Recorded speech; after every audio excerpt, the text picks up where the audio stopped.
hours. I've slept 3 hours, there's construction outside, and I'm full of hatred and ready to kill some players. Yes, I said players, not characters. I stand by it. I know where you live. Fucking bring it. How dare you? Hug me, daddy. I get the feeling that if I need to fight Rick, come he would... here and I will be gone. Here's the By thing. the time I you're here. get the feeling that if we were to do like a tournament, I get the feeling that I could stand my ground as the fact that I am like a black belt in Taekwondo and Kung Fu, but I get the feeling that Rick with those fingers of like wall climbing would fuck me up in like 5 seconds. No, mate, Goes I've for the never done ball any grab. martial arts Saying at all. so many things right now. I am not saying so many things. But let me say one thing, if I need to flee, then you would never catch me. You better be goddamn sure of that. But Make sure there's no walls with well-placed handhold. everybody, You better make it a surprise attack, otherwise I will run away, you will never catch me. Fate Weavers, the tournament arc is coming next season. I'm done. Alright. Right. Really Pull your own sleepy. bloody Tell us up. about it now. Are you out of the Fate trap? Yes. Okay. I'm done. I've slept 3 hours. I'm low on patience. We've been having this combat for what feels like 2.5 months. So Yeah, and whose fault is that, Martin? You could have easily let us win. Yeah. where's the fun? Yeah, in if that? only this combat had ended like 1 session ago. Where's the fun in that? Let's zoom in on the dying turtle. Where are you at? The turtle is dead. So He's Why dead. turtle? Like, He got Turtle's fucking behind the big dead. worm. let's Getting do crushed by the big quick one. recap. Yeah. Everybody that Where the has fuck- watched any of the last 6 episodes knows what's going on. We are in the tower. If you haven't watched the last 6 episodes, what are you doing here? Go watch the first one, subscribe, whatever. no, stay and then go watch. What the fuck are Make sure you like and subscribe. Don't forget to hit that notification bell. Click Leave the, a there you are. comment. click There you the are. things that make the dings. That's the YouTuber spirit that we know. Soulless and dead inside. Okay, so where were we? I'm But running on fumes. I think I like don't know 4 about of you, us I'm- have slept I'm like feeling maybe great. 8 hours in the last week. Hey, I have sleep apnea. I don't know if I Together. have actually gotten sleep or not. Fuck you, I don't know if I sleep. I've slept great last I've night. slept fine. Yeah. Well, fuck you. I can actually check how much I've slept the last Do you week, think so you are better than me? Do you think you are better than us because you can sleep? Yeah. I Yeah. was obsessing over creating stuff for today's game, and I only slept 3 hours because there's a construction outside for the last fucking year. Well, then you should be used to it. Yeah. No, I've just Yeah, got good. the Mate, just got the meme of I if sleep with like noise cancelling headphones in, like earphones, at like full volume, blasting a pink noise, and I can still hear the drill going, waking me So up. interestingly, this is a life advice for everyone.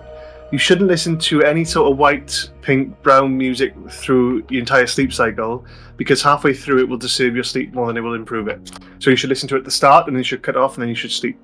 Otherwise, you will get a bad night's sleep. I use Coming it from to me. block out the construction. So Martin, for the If- last 7 days, I had 8 hours of sleep total.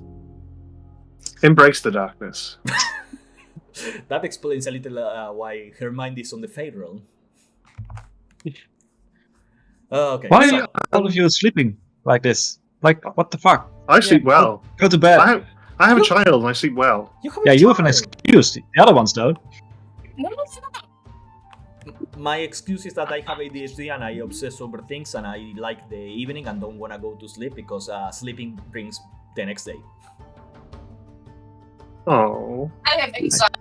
Well, I get that, but I yeah. have anxiety, I have ADHD, I have chronic sleepless syndrome or whatever that's called. That's it. That's the technical term. Chronic sleepless syndrome. That's how they describe it in med school.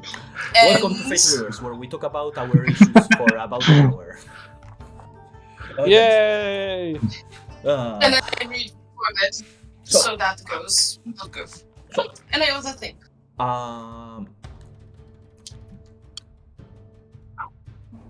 Cut. Let's just go to sleep. What are we doing here? Let's play D&D. Fuck it. Okay, so. Roll some Dice. fucking dice. Oh, I forgot to bring my dice. Whatever. Yeah, same.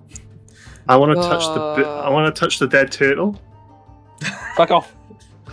So, the Wanderers have been fighting on, let's call it mental digital space created by M.I.R.K.O through the power of Erik, who pretty much offed himself by touching an illusory astral gate full of energy, connecting him to the core engines of the Tower of Curses, the Tower of Trials. They are putting a fight in an attempt to make time as they collect nodes of information, trying to keep the incursion of the void from reaching into the other systems of the tower and being able to get out of this mental space into the real world, into the real place outside of the tower. As the battle continues, there were moments of great success and moments of great death.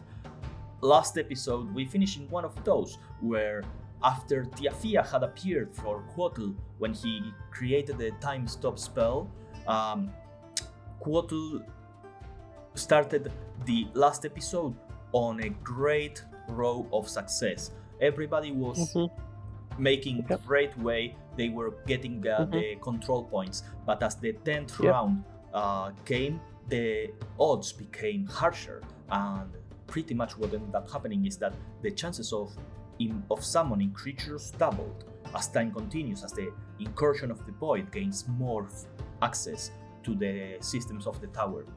This ended up causing more incarnations of the void to spawn. Bishar polymorphed into a dragon, a brass dragon, and was keeping his own against one of these void incarnations when another one spawned. Quottl, who had spent his 9th level time stop spell, was also attacked by one of these incarnations and fell to his death.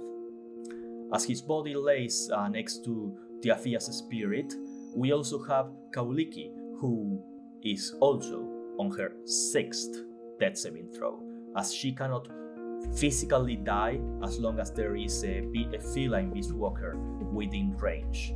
Erik has been taking the grunt of Kauliki's passing, getting exhaustion, getting hit, getting damage. As Kavatutalu has been polymorphed into a grey worm, and Ephraim is running towards the party. Purple worm, what? Colors. A worm of some kind.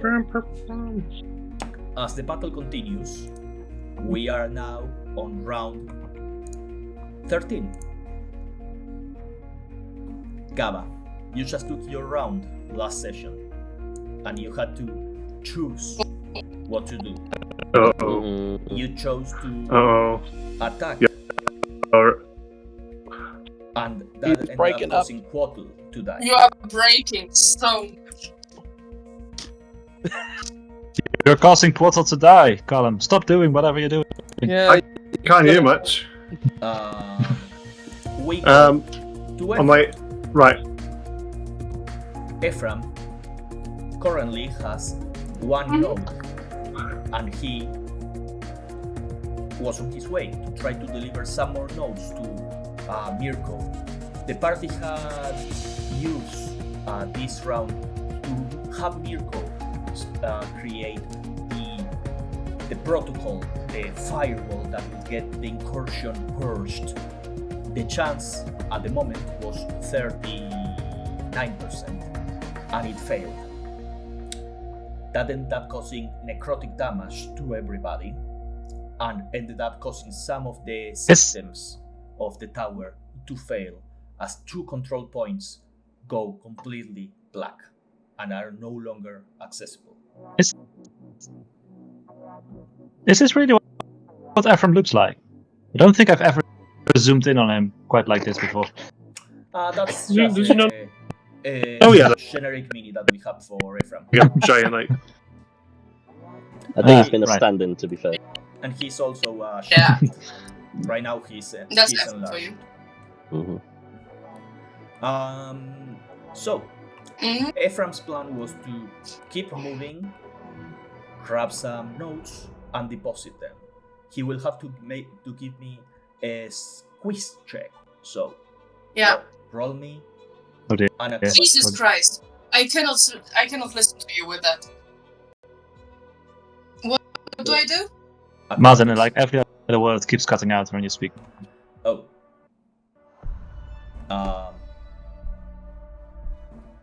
Before we actually begin, we need to roll for fate dice.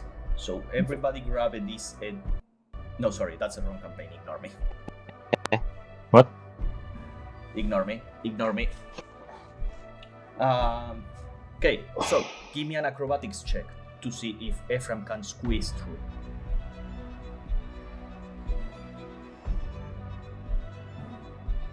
For fuck's sake, wait a second. I am looking for Ephraim's character sheet. It's fine. Just go on to Foundry. I don't have him on Foundry. Oh, I actually do have him. Acrobatics. How else are we gonna get sponsorship money? +2. +2.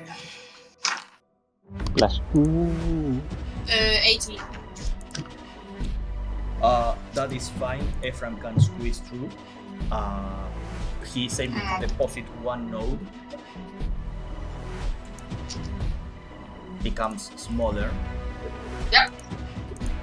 Yeah. God, fucking there we go. M.I.R.K.O is up to 59 out of 100. You guys Plus cannot, 10, nice. cannot use the Porsche protocol until next round. What is Ephraim doing? He still has 30 feet of movement. No. Oh, that was 16? He moved, didn't he? Okay. That was 60, yeah. Perfect. Before Erik's turn, Erik, who was swallowed by one of the incursions, I need to roll to see if anything gets summoned. Yep, a couple of zombies are gonna spawn. Right. Did you change the name of my incursion into Alien Tyrannid Spires Xenocluster Purple? I did no such thing. No. Where do I even see this? It's a void incursion. Okay, Yeah, that's probably the default name. Erik, you're up. Yes. I believe, if I remember Okay. correctly, you were not Yeah. dying. Correct. I am not dying. I am on 98 hit points of Marilith. Now, here's a quick question, because if I went to where Purple Worm was,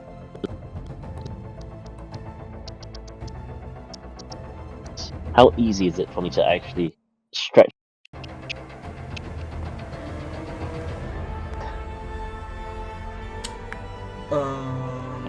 That is fighting Purple Worm. So you are a Marilith right now. Mm-hmm. Which, technically, I am actually a large size. Yeah. So, and I'm carrying a node, so I think I might be huge Where No. are you? size. I'm not sure. We said how that I'm- the true polymorphs don't get Yeah, they larger. just get Yeah, the true polymorphs. additional +1 to Oh their fuck damage. yes! All right, let's fucking go then. Because we don't count you in. Yeah, I was gonna say that sounded about right. Okay. Hang on one second. You where are you? underestimate my power. So, Right. the Where are question you? still remains. I'm like round the corner from you. Are you- Anyway. Oh, Anyway. you're there. Yes, I'm still hasted as well, but just so quick. So Martin, question still stands. If I were to head over to where the purple worm is, how easy is it for me to strike at it? Not at the worm, was gonna but say. at the actual thing. What did I do to you? Everything. Oh. So, He's not wrong. looking at the map, the purple worm, Gava worm Gava. Yeah. Yeah. Go burn. Is pretty much taking the whole opening of the door, as purple worm pretty much destroyed the terrain to get there. So you will have to squeeze through her, but it's an ally, so you can go past ally spaces. The thing is that you would be forced to kind of like be on the edge of that opening. So it would be like an acrobatics check to keep your balance. It would be a free action, like a DC 15, just to kind of like keep your balance with like your snake body tucked up through like the worm and just stretching for all of your attacks. So yeah, it would be like an acrobatics check DC 15, but you would not be able to finish your round there. Yeah, so that's the tricky part, you see, because I have a glaive. Glaives have reach. So, question is, can I go pokey in between the gaps? Can you go 6 times pokey in between the gaps? So I gotta like move contort like a worm. So I imagine the purple worm currently is fighting and moving with this creature, so it's not like static, it's moving and hitting. So I'm allowing this because you are also like currently monolith, so you have like this snaky body that you can like move and curl around the worm. Why don't we say that you can make your attacks, but you will have disadvantage on them because all of the movement and not being able to keep your footing. Can you technically not make like 13 attacks this round? What? No. I feel like 6 for the Matter-less. Action surge for the Matter-less. Plus 1 from the haste. Do I reclaim my fighter class abilities as a Matter-less? This is true polymorph. So no. Yeah. That's what I thought. No. That's what I. So 8. 6 Matter-less, 7 action surge. No, I don't get action. So not as a Matter-less. No, not action surge. Hasted. So 7. Really? But you get 6 with the stabbies, 1 with the tail, and 1 with hasted. Yeah, we do. So. Time here. I'm going to bonus action, grab another node. Grab your hands as a bonus action. I think they're my nodes linked to me. Well, whichever. I had one. I had one with me, so I started out here. I'm gonna grab one more next to me. Okay. So you are on a +2. Then. I'm on +2, got a +4 to hit. Now what I'm gonna do is just give me 1 second. Oh fuck you, teleport. It's an action. It's fucking action. Alright, cool. No, haste action specifically says it has to be an attack, dash, or option interaction. Disadvantage. Glaive is a +2, +4, so that's +13. What do we know the AC of the creature? 19. 19. Okay. Shit out of that wand. Cool. I'm I'm just thinking, where? And Kaliki is basically right in front of us, right? On the floor. Yes. No, I am, Over here on the pillar. I am way away. Yeah, she's surrounded by zombies. I'm right in front of you on the floor. Quaddle is right next to you. Okay, can't. How do you do the pointer light thingy, Martin? With the spiral? L. Okay. There you go. There's Kaliki's over there. Ah, shit, that's too far for me. I mean, to get there it would be. Alright, fuck it. Yeah, no, fuck it. Quick question. Can I climb on the worm and then strike from the top? Right, Because the worm is bigger than me. Right, that worm. How many sizes larger is it? I'm pretty sure it's like either huge or Gargantuan. Yeah, you are large, Yeah. so 2 sizes. You can stand same place. technically. Yes, but Yeah. I'm gonna Can I say the same stand? thing. An acrobatics check because it's very erratic. That's fine. Acrobatics, which is a Dex. Okay, starting out strong. That is a 24. You ride that worm. Hell yeah!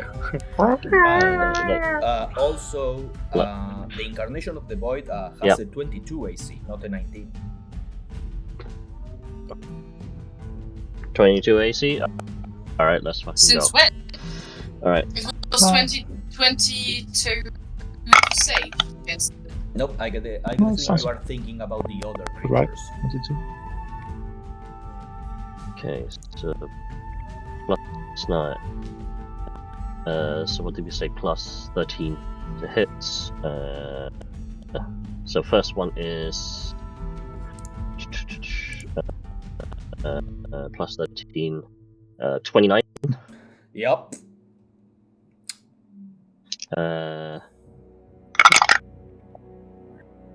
11 plus. Yeah, hit. Hang on. 24. No, sorry, damage. This is damage because it's gonna get crunchy here. 2, so that's 6. So that's 17. Oh no, it's fucking glaive, isn't it? So that's wrong. Hang on. Yeah, so that's fine. I assume the glaive doesn't grow with me, right? I don't know. Grow. Does it? No.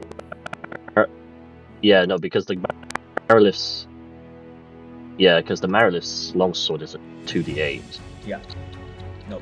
You got polymorph. So I'm assuming with your weapon. it's just a 1d10 for me. So that's... Yeah, that's fine. Right, that's better. So that feels a little bit better for me. That is... 8 slashing. 8. I rolled a 2 on that. Yeah, 8 slashing.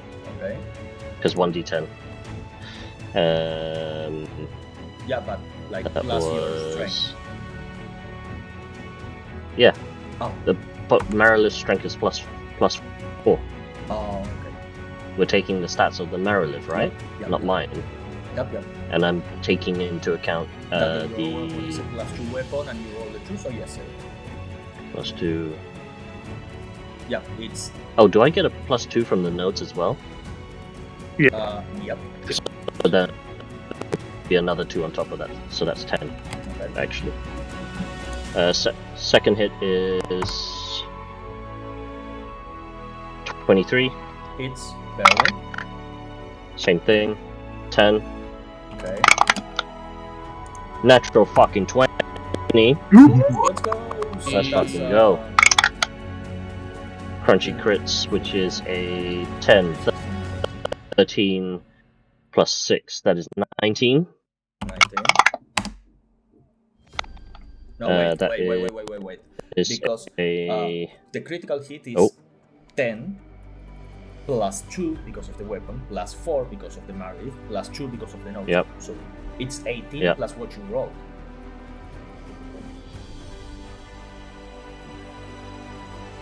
Yeah, pull damage plus roll.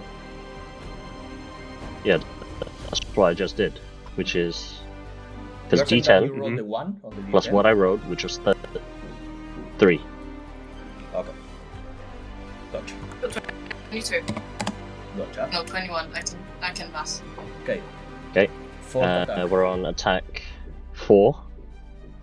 That is 27. Hits. Fuck me, I cannot roll above a 5 today for the damage. That is 6. Whatever 8, you roll, 9. plus 8. Yeah, pretty much. That will hit for a 30.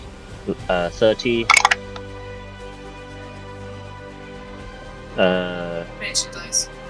9. 9 again. Well, this is damage dice. So that is Yeah, change the damage 4, dice. 5. Last one. Last one with the glaive. Natural fucking 20. Let's go. 18 plus dice. Fucking let's go. That is a 10, so that is 28. 28. Rock. Still standing. Ben's a fucking turtle soup. Looking fucked, but Yeah. still standing. We'll go with tail. Oh, I don't know if I actually want. Do I want to go tail or do I want to grab Quarto and go? He can't get past me, can he? We don't know that. He hasn't tried. He's currently riding. I'd like to say. Literally, he's take- riding a purple colossal worm and going stab. But we're thinking about the Incarnation. Can he get past? Can he currently get past purple? No. I rolled an Rules intelligence as check. written, Minus allies 5. can go through allied spaces. Enemies cannot go through you unless they have a feature that allows that, and you don't know that. That's fine. You could get a if you move away, which would waste it. That is You can try to You get slap the advantage on tornado that. with your tail. Yeah, no, that's what I was thinking, because my last attack, if you let me, I would use my tail to grab the portal and basically YOLO out. Is it These crackers pack. so for the melee lift, the are tail, very hard. does it count as a melee attack? Yep. Then yeah, if it counts as a melee attack, you can Yes. grapple or Melee weapon attack. Okay. he's unconscious. Yes, Death, I'm gonna so grab. he cannot resist, so you automatically grapple him. Yeah, I'm gonna grab him, Mhm. and I'm going to move out of his attack space. Sure. Rawr. As you grab Quotal, can you give me a wisdom saving throw? I can do. Is it a magical effect? Yes. I have advantage because of magical resistance. That is fine. 18 plus wisdom. Wisdom. That is 26. You succeed. You start feeling drowsy as soon as you touch Quotal, almost as if your tail was going numb, and you feel a presence, but you don't fall asleep. 25 was the DC. Fantastic. I'm gonna drop him here, where my quote unquote notes were.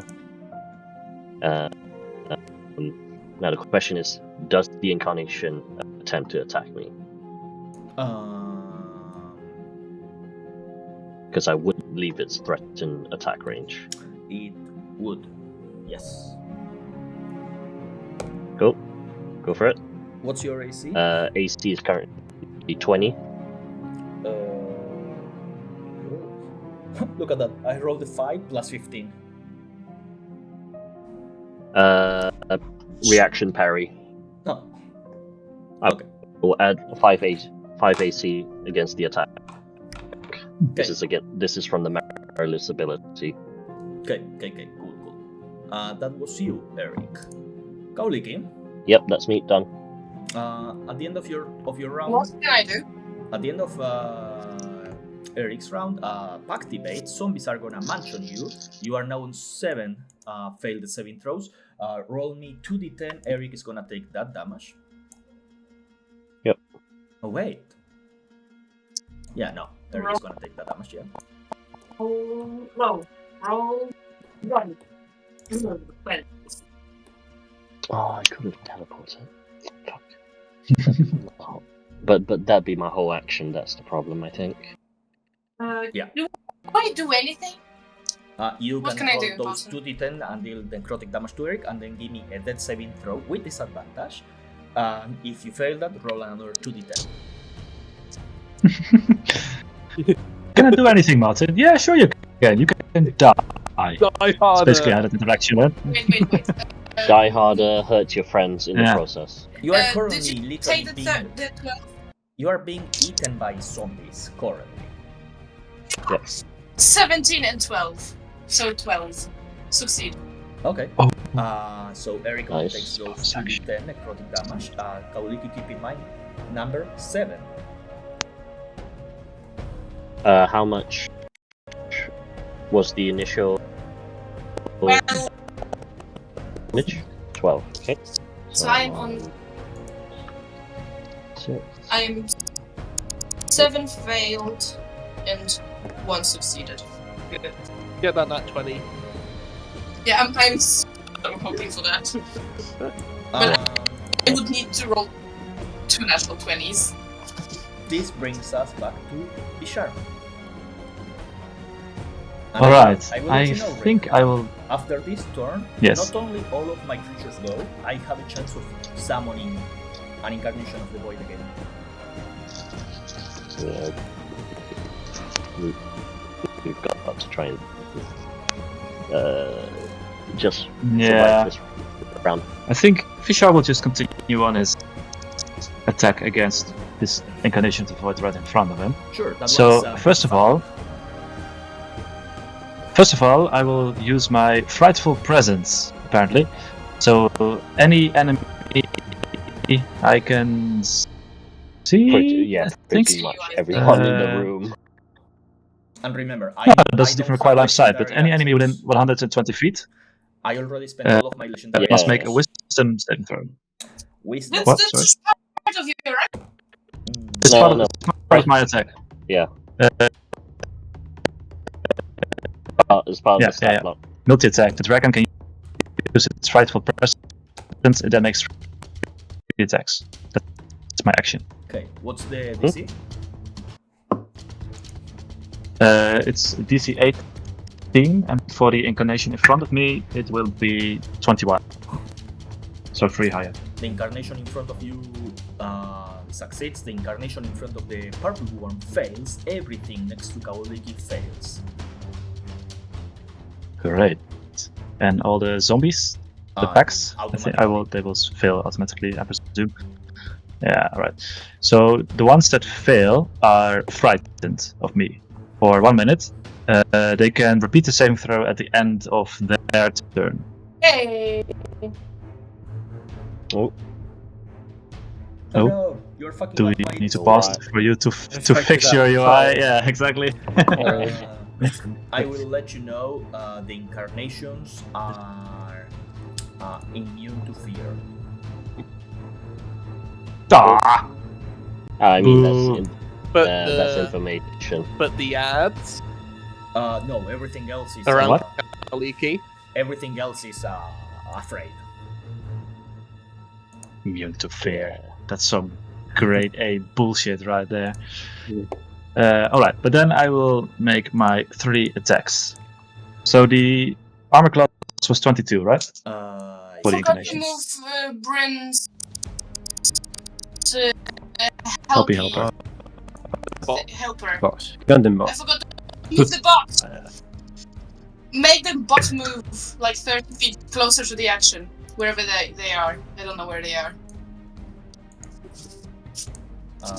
we go. Because I am closing the I'm affraction. presuming their AC is higher than 16, so one attack misses, but the other two hit. Okay, cool. Right. Go ahead and roll damage. Some regular old hits. Do I need to specify the damage types in any way? Google, shut the fuck up. Nobody rolled for you. 6. 6. Oh crap, that's some real trash tier damage rolling. Oh my god. 8 plus 16 for a total of 24 damage. 24 damage. It's still standing. I rolled 2d10, 2d6 plus 16 in total, and I rolled 1133 on the dice. Jesus Christ. Yep. How about you change out the dice? Not All of you. No. It's still Fuck standing. you. My dice are perfect. Yes, I presumed as much.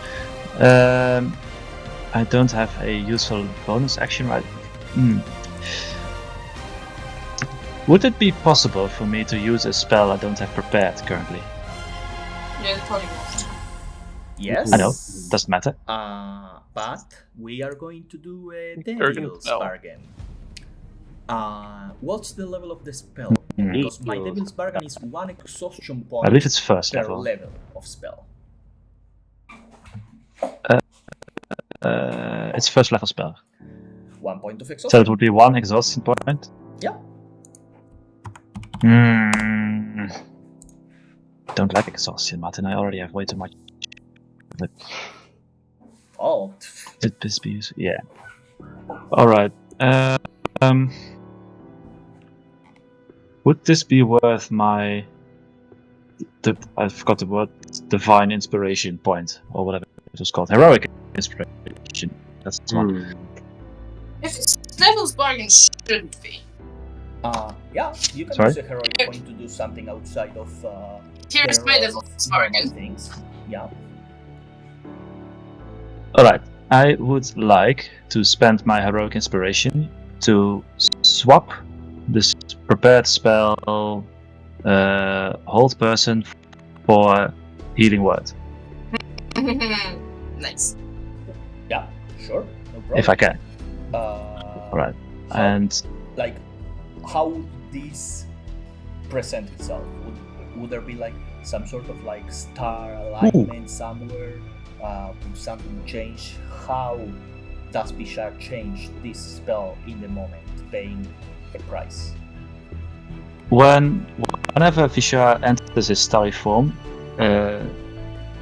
like a constellation appears on his chest, but in addition, like thin lines across all of his body start to glow, which normally don't change during his form.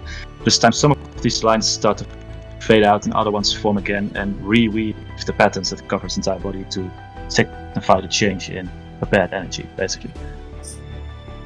Okay. Because I realized something after last session, and that is while polymorphed, I can still use any of my regular class abilities as long as my current form is capable of doing so. And in addition, an 18th level druid feature is that I no longer need to perform the somatic or verbal components of spells, so I can cast spells while polymorphed as long as they don't require concentration. So I would like to cast Healing Word on Kaulike at first level. Kaulike, you don't go up. You just go from What? 7 to 6. That's- I see Alright. it. I see you. What's I happening? see how you're Alright, thinking. alright. This moment with this Alright. healing Don't word. worry, a healer is running. So- A healer is running up. So remember, Ephraim has healing word. remember, what's happening in this sort of space, there's no blood, there's no flesh. The zombies are kind of like eating, and instead of being intestines or viscera or whatever, they seem to be just leaving raw chunks of like missing information, errors, messages, as they are Yeah. communicating. What you are doing with this healing Kaulike is basically missing information. in the head. What This you is are basically doing, Kaulike. Your mom is missing information. Oh, sorry. Nope, somebody dropped out. Brain. Bryn. Brain's for dead. fuck's sake. So what you are Don't say Oh. that. in this moment Alright. is that you are kind of like putting information back into Kauliki temporarily. Anything else for your round? Okay. That's me done. That's you done. Okay. That brings us I am. to me. First thing I'm gonna Yay. do is 3 attacks against the Parker wall.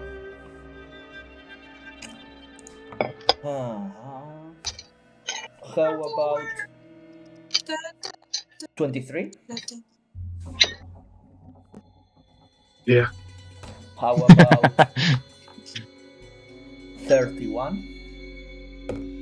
No. How about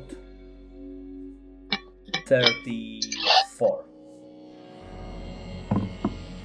Weirdly enough, no, none of these hit. So, What do you think? Alright, let me get my calculator out. do you have resistance to necrotic?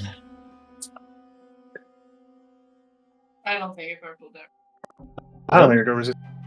It's Anything? just No, a no. big old dump truck of hit points, Yeah. really. Okay, so let's It's not much, but it's an honest living.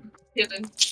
6, 12, 18 of these, and then 4, 8, 7. 12 of these, plus 16, plus 24. Whatever this rolls, plus 24.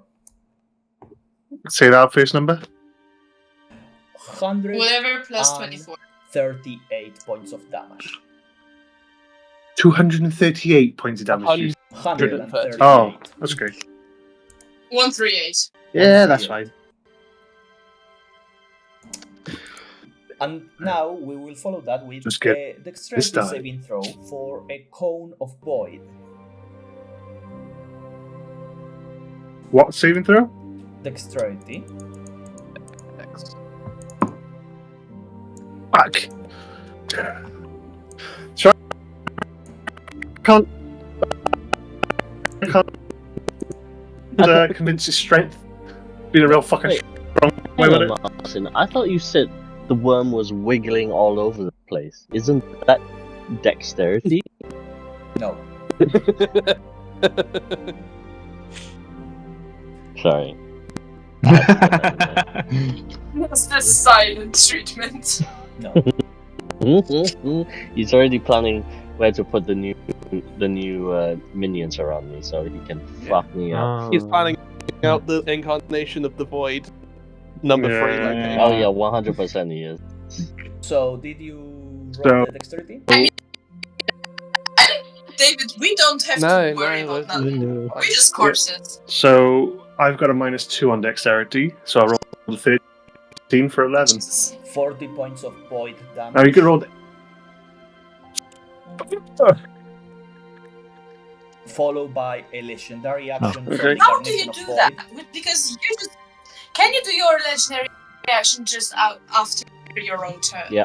This is the legendary Yeah. action of the Is that Incarnation of good? the Void after the turn of the Void Horror. I got it. I think you can only change. Jesus Christ. I think you can only use legendary actions after another Yeah, creature. that was right? what I The thought. Incarnation of the Void that acted before Let me is taking check. its legendary I- action after the Void Horror that just acted. So it's been around. Oh, right. Fair enough. You need to change. You need to change up the naming. Yeah. Keep getting it all mixed up. It's like, which one are you? It's the same. Incarnation, Horror, Just- Harvest. Mr. Void. Oh, Bingo. hello, Mr. Void. Give me a. Is he... I'm Wait, just wait, going Martin, darling, isn't he afraid? No, they were immune they're or immune. something. No, It's the these guys it's are the it's the immune. putzers that are immune. That are afraid. Yeah. Okay, so can yep, Bishar, Bishragon, and Purple Gava Worm give me a dexterity saving throw DC 25. No, Dexterity save? Yep. Sir? I can't. If I roll that 20, This is using But the it three still actions. counts. Roll 10. This is using the three legendary actions of the incarnation in front of the worm. 22? 34 points of void damage to each of you as a roar from the incarnation goes and you feel your body losing some matter.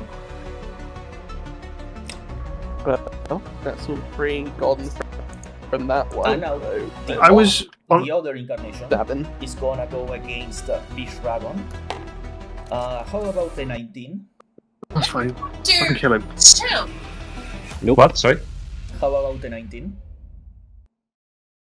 No. How about the 27? Yes. How about a 34?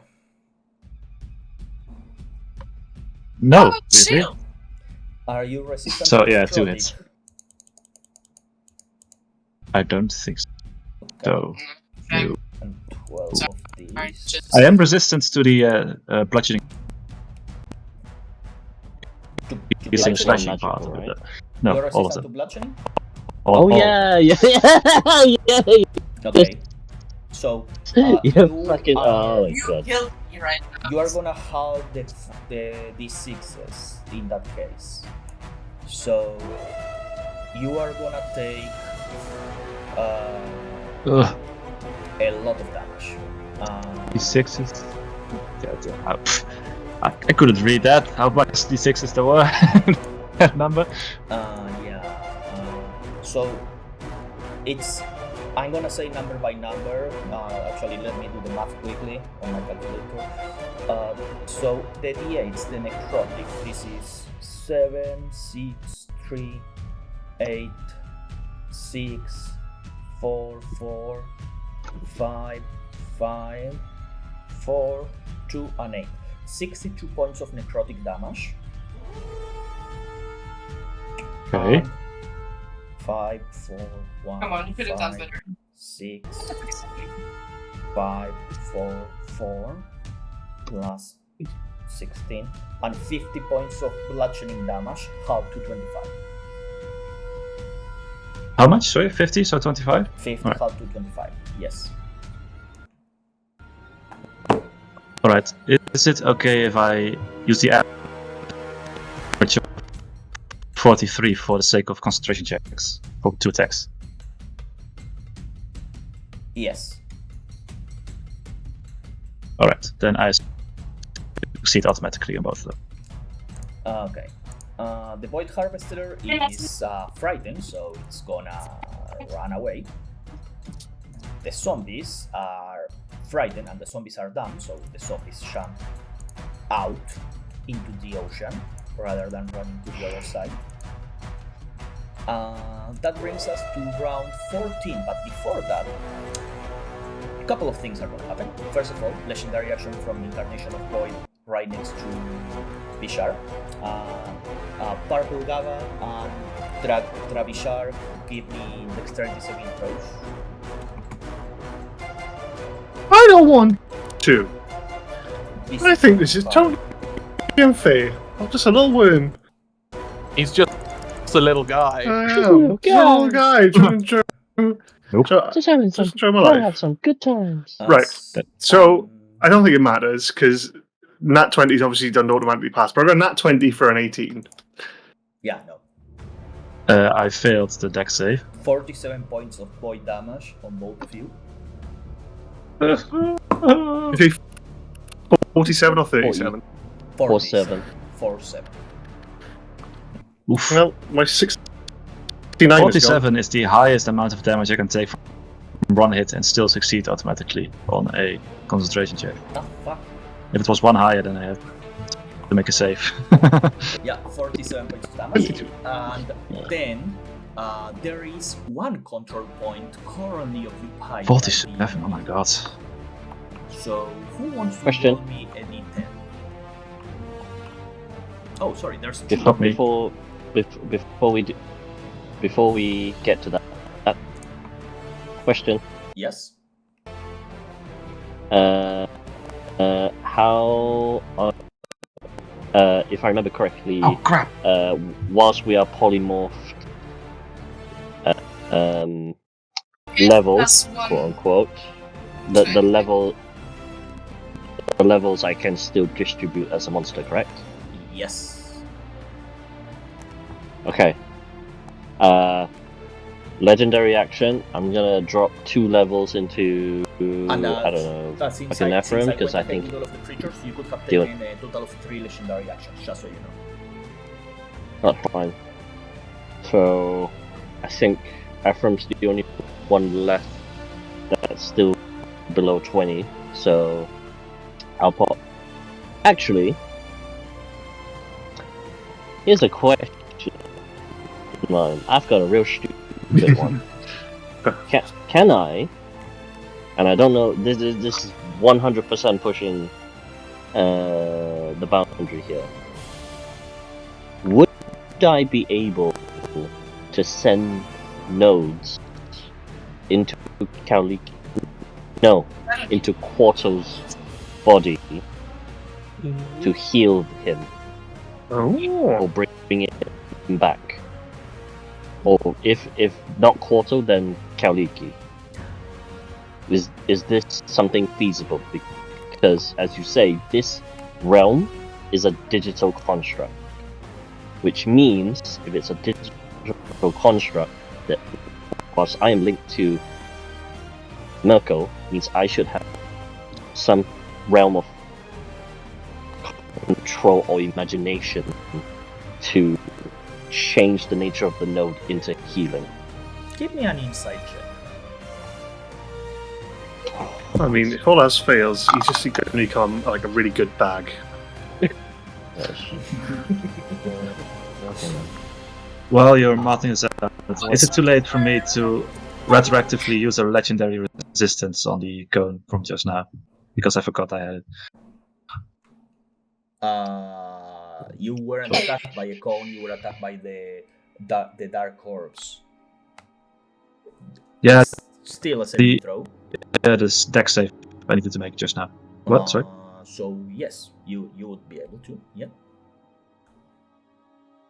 Alright, so if I can, then I would like to do that. Cool. Insight. Does the purple worm have legendary resistances? Not good enough to be.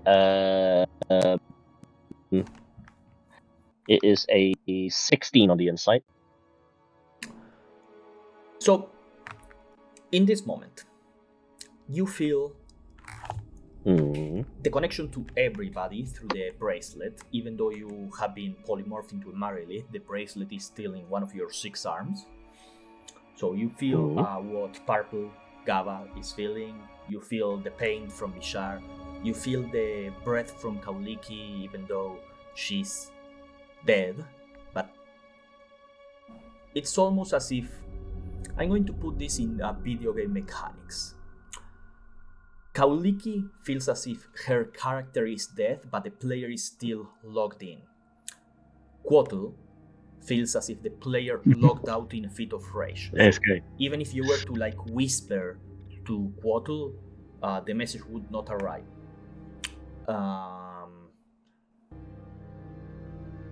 But with the 16, as you tie into that connection that you have with Quotl, there's something else there. It's not Quotl, but there is a presence attached to Quotl. But Kaoliki, you do feel her. You can try. Yeah. I nearly made the joke of that I'm going to say this. Yeah. Because it's a good idea, and you still need to get to level 13 before using the protocol. So I am 30. No, it's we entered at 11th. Yeah, you need to get at level 13. So I need to drop. Yeah. The bare minimum is 13. Otherwise, you get the recoil from all of this. So okay, so I'm basically at safe level now. Every 2 nodes, that you pour into Kauliki is gonna reduce one of her failed death saving throws by 1, just like how Bishar healed her.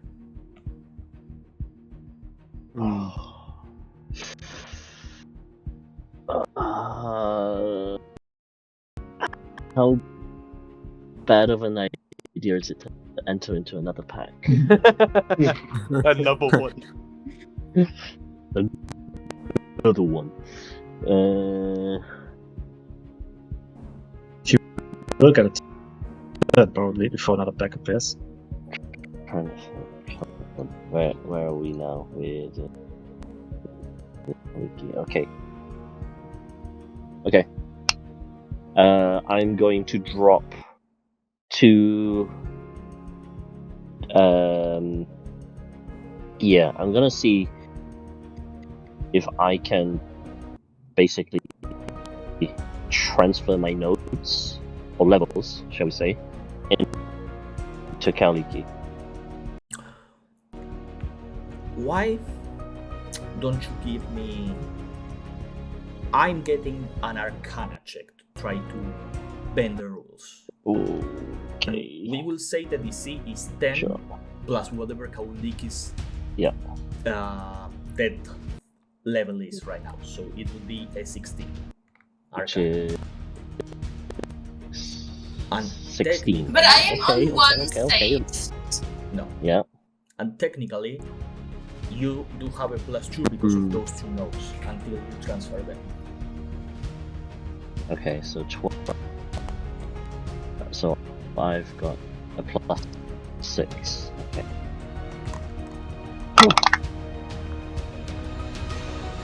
Unnatural 20.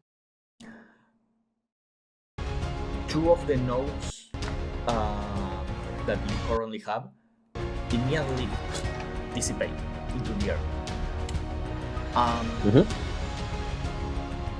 And Kauliki, you go down to 5 failed death saving throws. I also need What? Kauliki to roll me. You broke off. Kauliki goes Repeat down that again. to 5 death Repeat saving it. throws. It's enough. I just did. Why 5? He gave me 2. No. Yeah, 2 equal 1. Yeah, 2 nodes was 1 level, right? Yep. Yep. Okay. And I'm also And then gonna roll on a table that I prepared need for this. Kauliki throw or something? No, I'm doing it. You are so terrible right now.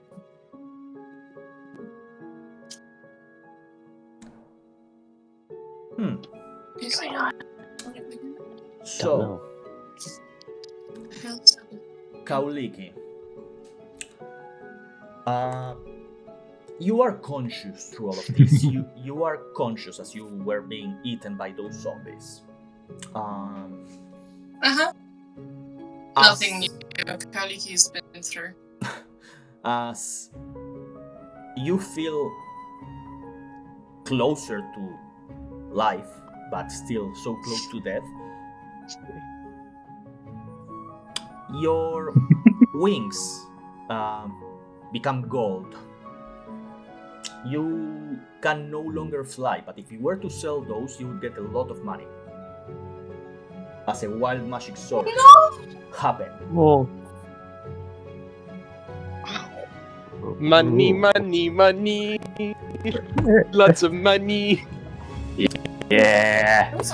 Die. We'll buy you new wings. Buy you new wings. Oh yeah. You just make them. Buy Well, your ring then, of flight. Is that temporary? You don't know. What you do know I mean, is that I need 2 people to roll me a d10 because there are currently 2 control points occupied by the enemy. one. Get the dead people to do it. The 2 dead people. Come, David. Yeah. One d10. This one is controlled by us, right? No, that's controlled by the enemy because Kaulik is unconscious. There's and the there's there. And the other one on the other side of the bridge has an incarnation and an incursion there. Yeah, alright, that's fair enough. It's one. This one. I thought we got rid of the incursion on the bridge. What did they happen after we left? They Happened keep after we popping left. up. Another one's arrived. Yeah. Another one. And that one is about Another one bites spawn dust. stuff this round. So, A1, what about How you, A1? big are... I rolled a 6. Wait, a 6 was good. A 6 was cool. For you, this is happening to them. Yeah. Yeah. Yeah. Ah, So A okay. 6 for us was 10th, 9th level spell slot. Yes. Yeah. Yep. No, that We- was 9. Nope, that's 6. Which- We currently do not have control of. 9 was 9th level heal. Ah, Can you roll me a 12d8? yes, I can do that actually right now. Not surprised. 2, 3, 4, 5, 6. 6. Is anybody Where's surprised the that she rest? has 6, 12d8s? 7, Oh, 8, like saying water's wet at this point. 9, 9, 10, 11, 4, 17, 11, 334. 134, 8. Shut up. All once, please. Shit.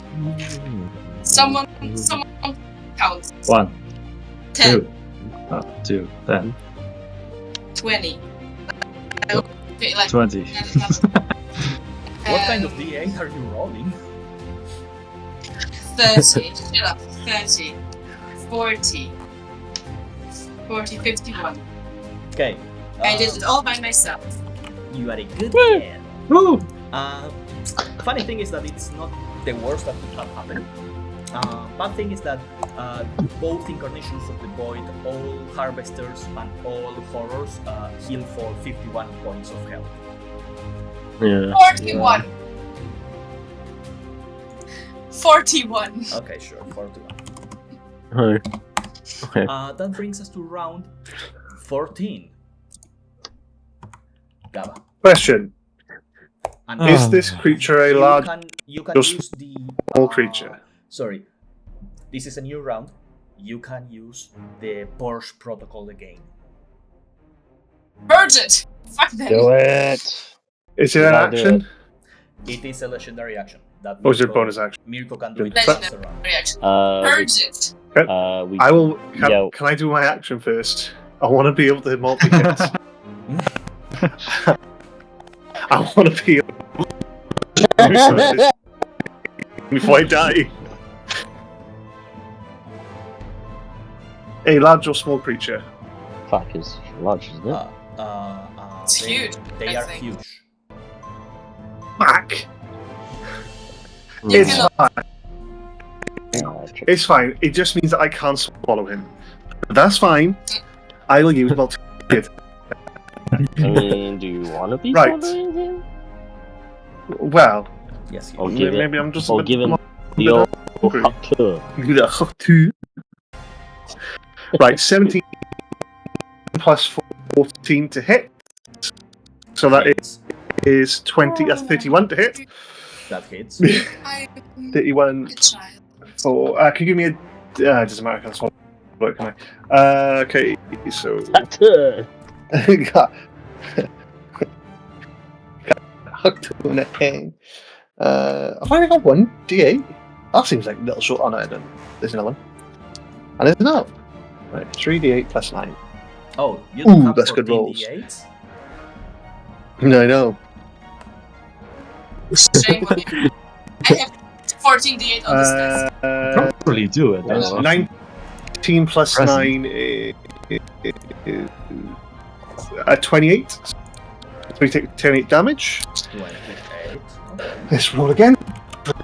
Another bite is I would say if it hadn't been killed, that would 16 have killed. plus 14, 30. That 30? hits. Does 30 hit? Yeah, Yeah. 22 hits. 3D8 plus 9 again. So that is 12 plus 4, is 16 plus 9 is 25. That's 25 damage. Still on. And then 1 chaos thing. Oh, come on, baby. You give me a fucking good one, you bitch. Ooh. 24. That hits. Kill it, I beg you. Can I have a DC? DC 19. Sorry, roll. DC saving 19. What kind of DC con save, please. Would you like to try that sentence again, or are we just going to? Would you make me a con save, please? DC 19. 22. He's trying to swallow that, sorry. What did you roll? 22. Shit. So you take so you take half of 12d6. But first of all, I'm going to do the actual damage. So for the tail piercing, you get that's 12 plus 9 is 12 plus 9 is that's 6. Bollocks. Rolled the wrong ones. Sorry, everyone. 4, 8, 11 plus 9 is 20. You take 20 damage, and I'll go roll 12d6. Oh, baby. I wish I was happier and had all these dice to play with.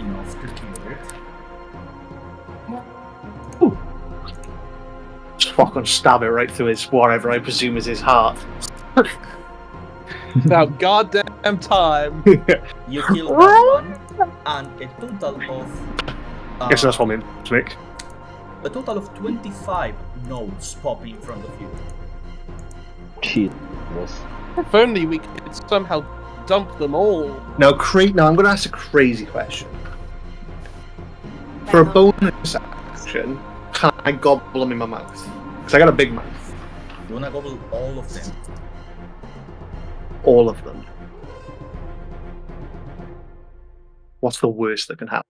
Everything. Roll, okay. I become We are leaving this. I become a worm the size of this place. We are leaving You this to a luck check. the entire map is covered. We are leaving Luck this to a check. luck check. Roll me a d100. Oh. Okay. Is it? Can I at the same time? Can I do the purge protocol as well? Would that be a good idea?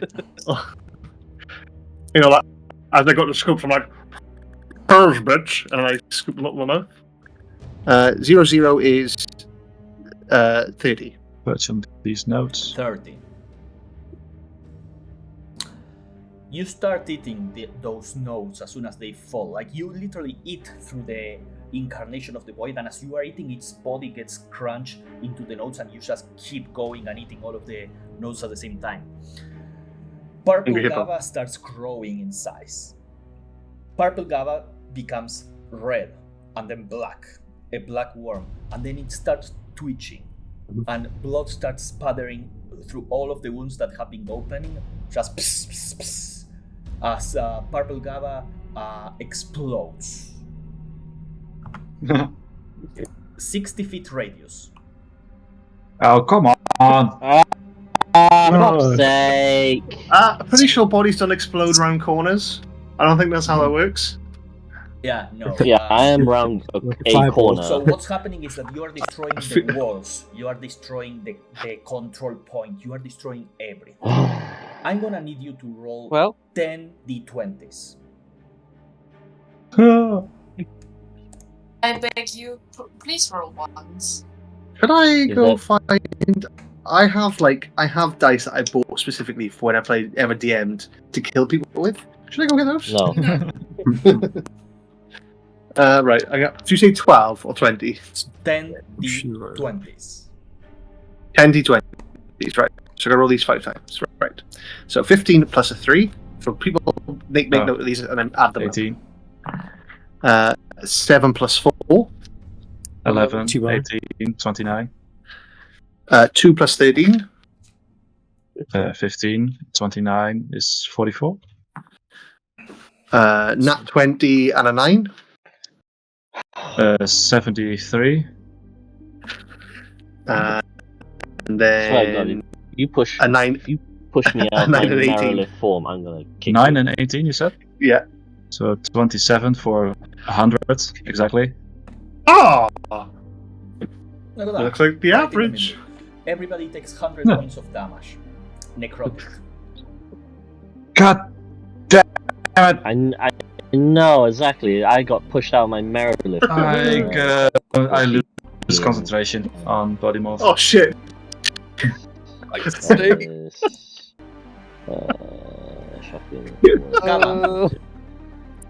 Someone purge. You killed 2 more people. What did That's right. Doesn't really matter. Callum, what was Gava's health outside of the worm? What is what? What was Gava's health before getting polymorphed? 7. 0, wasn't it? I think it was 0. Yeah, it was You 0. would have regained a couple. Oh, yeah, Generous. 2. So I'm 2 HP. No, you're at minus 89, 98. What's your max Oh, HP? Well, what was my max? 140. You are not immediately death. He ain't gonna fuck. But it's fine because at the end of my turn I get 1 HP. So The start of his own. oh, it's not my turn. That's fine. I'll just instantly get back up. Someone fucking purge. But you are Is that how that dying. works? Gava is dying. And all of this wall has Sorry, been I will do a roll. destroyed. Right. Is it start of my Sorry, turn or sorry. end of my turn? I do a roll. Damn it, that's fine. Yeah, but at the start of my turn I get a 1 HP. So does that make me go up, or do I just stay at minus something? Start of your turn. How does HP work? I've You never go been in up. this situation. With normal rules, you would go back up to 1. Don't know how it works in Shadow, Mind-Trick, Loopy Land we're currently in. Wasn't it So start we of have your turn? 50% of the party dead. Yep. Can we purge, please?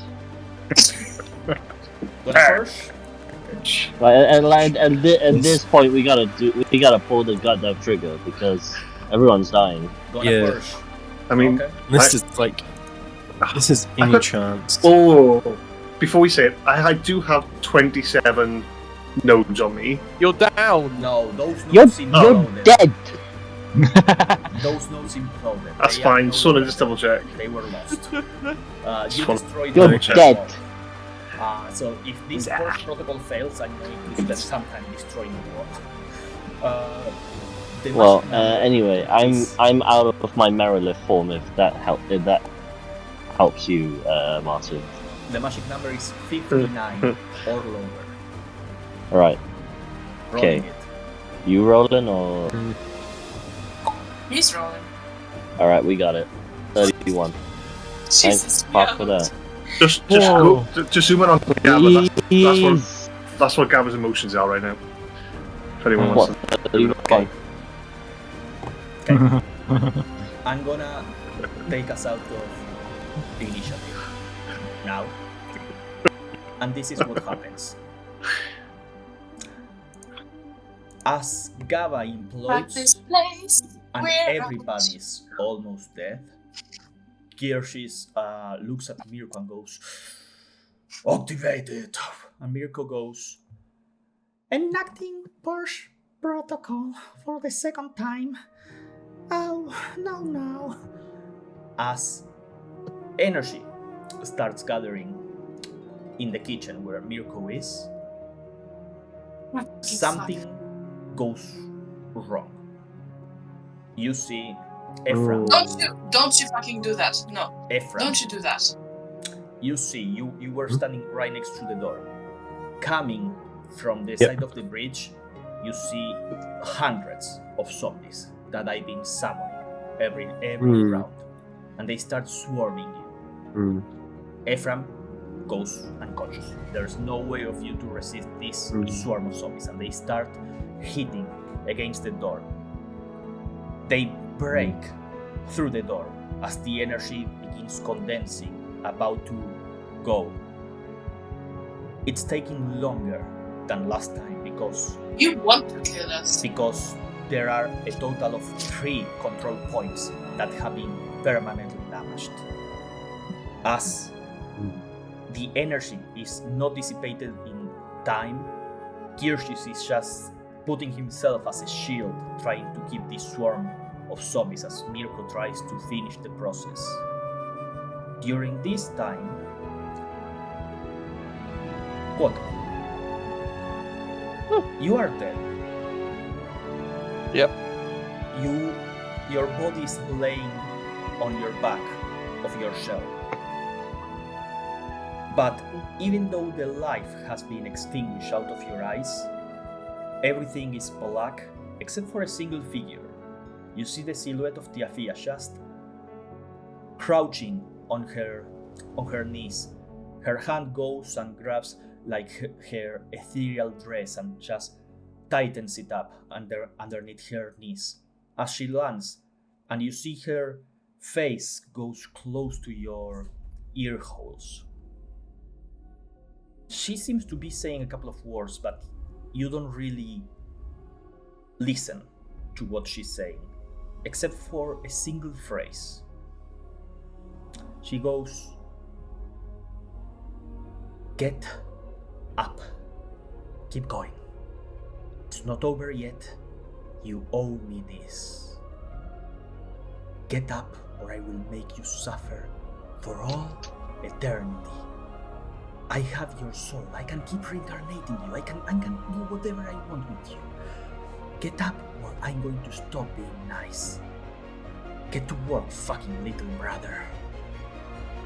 And at that point, your bones start breaking. Your claws grow. The claws grow to a size that they start curling and piercing through your own hand. Your own claws are piercing you, and your hand just kind of like gets deformed, almost as if to walk on top of the claws.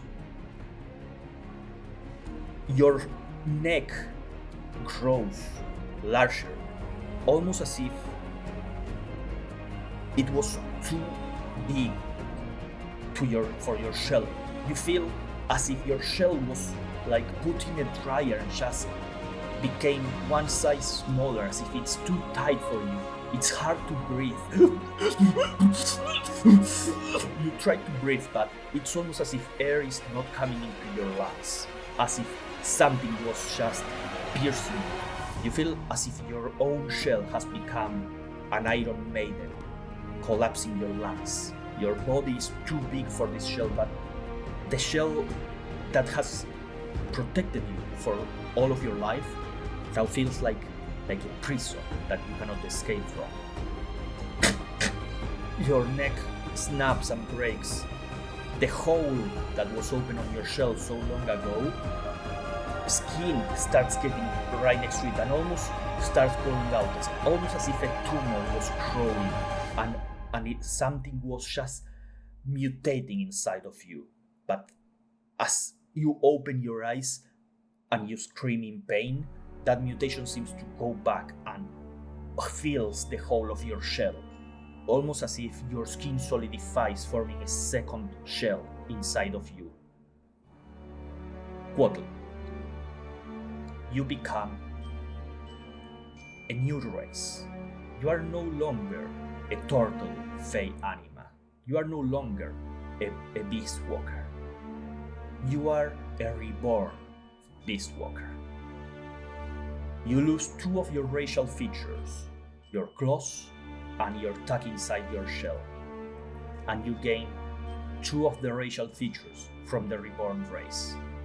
As you open your eyes, your hand moves almost against your will, and Erik, as you go unconscious in your Marilith form and you regress back to Erik Starkaver's body, as the explosion of all of the wall happens, the breeze is flying everywhere, you see Quotel's body just stumbles, goes spinning. You almost as if the blow of the explosion sent him flying away. Ephraim, as you are being swarmed by zombies, you see what looks like one more zombie walking through the swarm. And the other zombies don't seem to notice it, as if it was one of its own. Quotel, you make your way into the place, walk past Kirsch's. He seems to stare at you. and just lifts his shield for you to go past. You get right next to M.I.R.K.O. Your hand goes up. Lightning starts crackling through the claws that are piercing your hand as the claws start fracturing, and the claws just explode in little pieces, like debris and shrapnel just fracturing inside of your hand, almost as if a grenade exploded there. You don't feel pain from this. You just feel your flesh being torn from inside out from electrified claws that fracture. M.I.R.K.O. gets hit by the shrapnel of these claws, and she falls to the ground. One shrapnel hit her on the eye. The visor that covers her white furred body gets broken, and she looks at you in despair as you put your hand in all of the notes and eat them.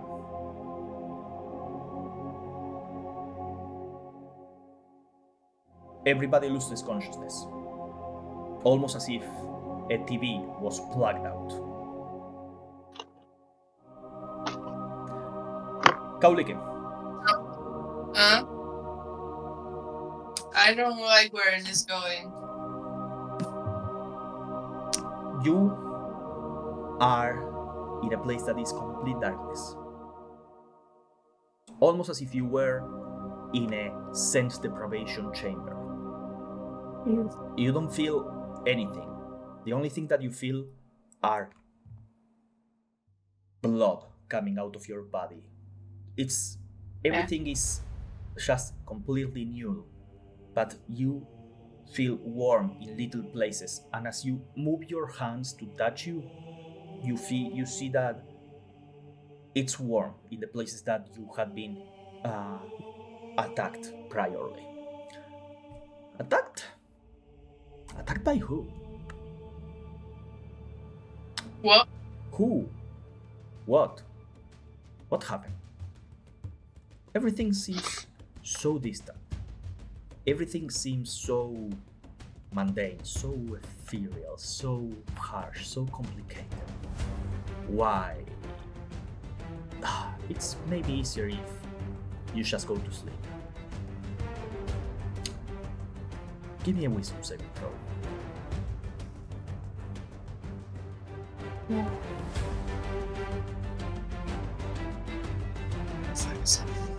Wisdom save. Wisdom save. S level 20? As level 11. There we go.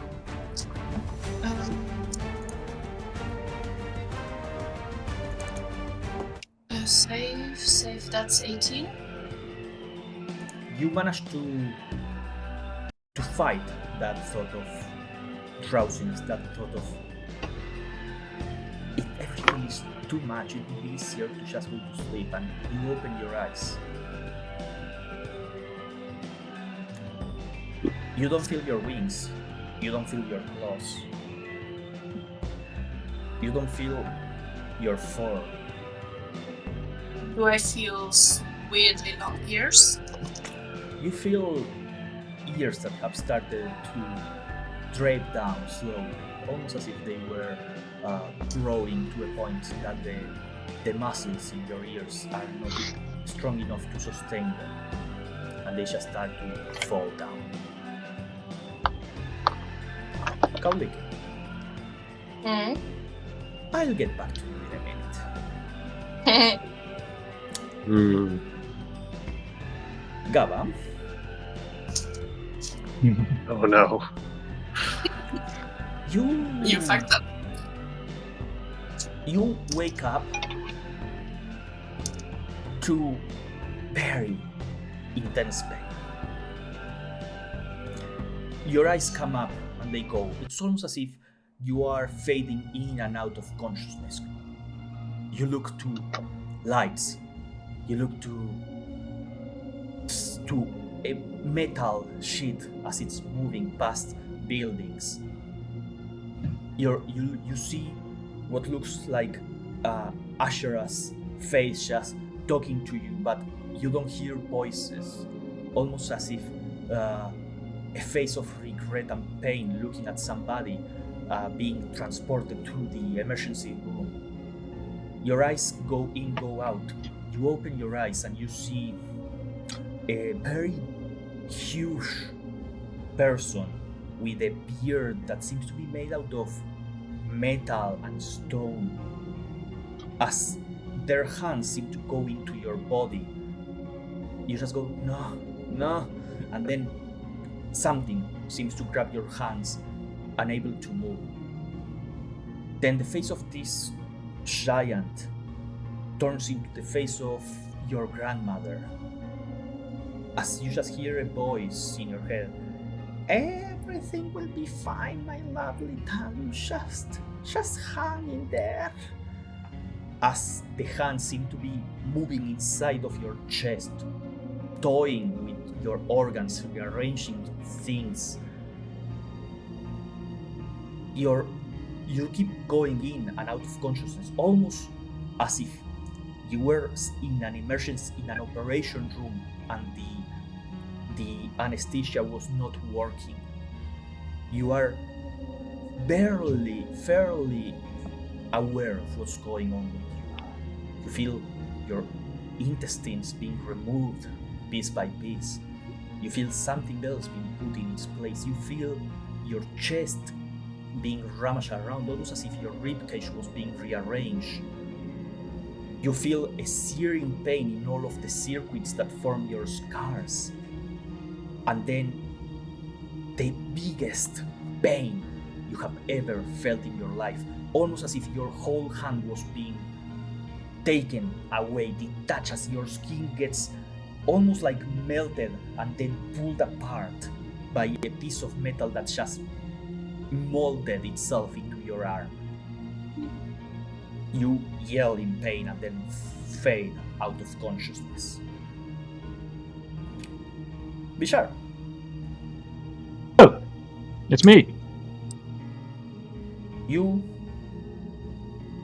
open your eyes, as if you had just blinked. The last thing you remember is a giant purple worm exploding, pieces of wall hitting you in the face, an incarnation just getting destroyed by the breeze. But you open your eyes and you don't see any of that. You don't hear any of that. Instead, you see in front of you a hallway that seems to be almost like a bridge. Cliffs to the side that seem to be emitting a soft red-orangey light that seems to be moving, flowing, almost as if you were walking on a hallway with two pools of red liquid lighting the way for you. In the distance, on what seems to be maybe a minute or two walking in the direction where you are facing, you see a small glow, and you hear a voice that seems almost to be like chanting in a language that you do not comprehend.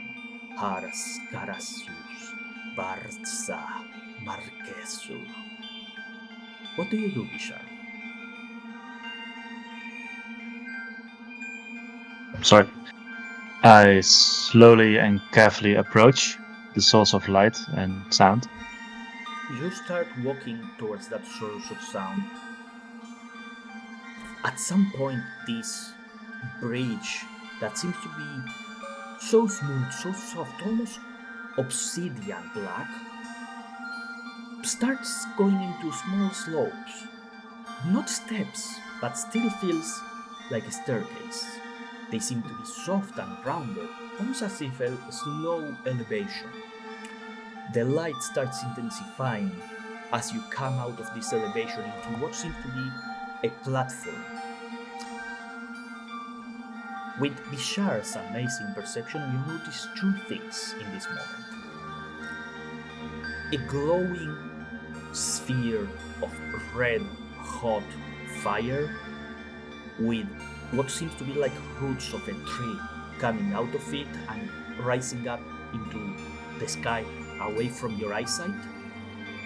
And a figure, a silhouette, of what seems to be like a clothed female, male, sort of androgynous figure, just clothed with its back facing towards you, as it seems to be moving its hands, almost like a maestro in an orchestra. You see that each time that it moves a hand up, the flame, the sphere of flame and fire, seems to be something inside of that moving, almost like a beating heart. And then as it lowers its hand, you see a streak, almost like a sunbeam, like a sun flare, coming out of it and moving up towards the other side. It seems to be ignoring. What do you do?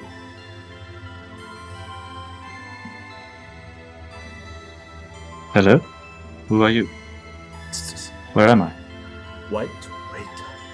I'm getting to the best part. Just wait. You see as it raises both hands, almost preparing to a grand finale. You see the flame intensifies and goes towards the trees. The trees seem to be almost like absorbing the energy, almost like a vein, and the energy seems to go up. You see as from the tree, new branches start popping out, almost as if branches were being grown by this. And then it claps, and it lowers its hands. You see the glowing sphere kind of enters into a standby. No energy seems to be moving, no flow seems to be happening at the moment. And the creature starts walking towards you, and this is eerie, eldritch, because the figure seems to be with its back facing towards you. It has almost like a cape, and you see on the other side the veil that falls, covering its face. You can notice that even from its back, but as it was giving you its back, it seems like it's walking towards you, but it doesn't seem like it's walking backwards. By the moment you look at the feet of this silhouette, it seems to be the feet facing forward you, almost as if like an owl at some moment immediately its feet just turn 180 degrees. And then you look up, and where you just saw like the back of a face, the back of a head, now you see that veil covering the face. And the steps seem to get diluted. 1 step, 2 steps, it is 10 meters away from you. 3 steps, it is right next to your face. And you feel a hand on your chin, almost like moving your face and examining you.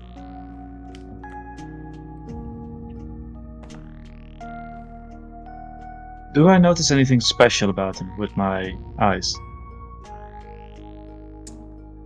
You get a sensation very similar to the one that you get from AzerrA, of those dark red lesser spirits, but this one seems to be on another level.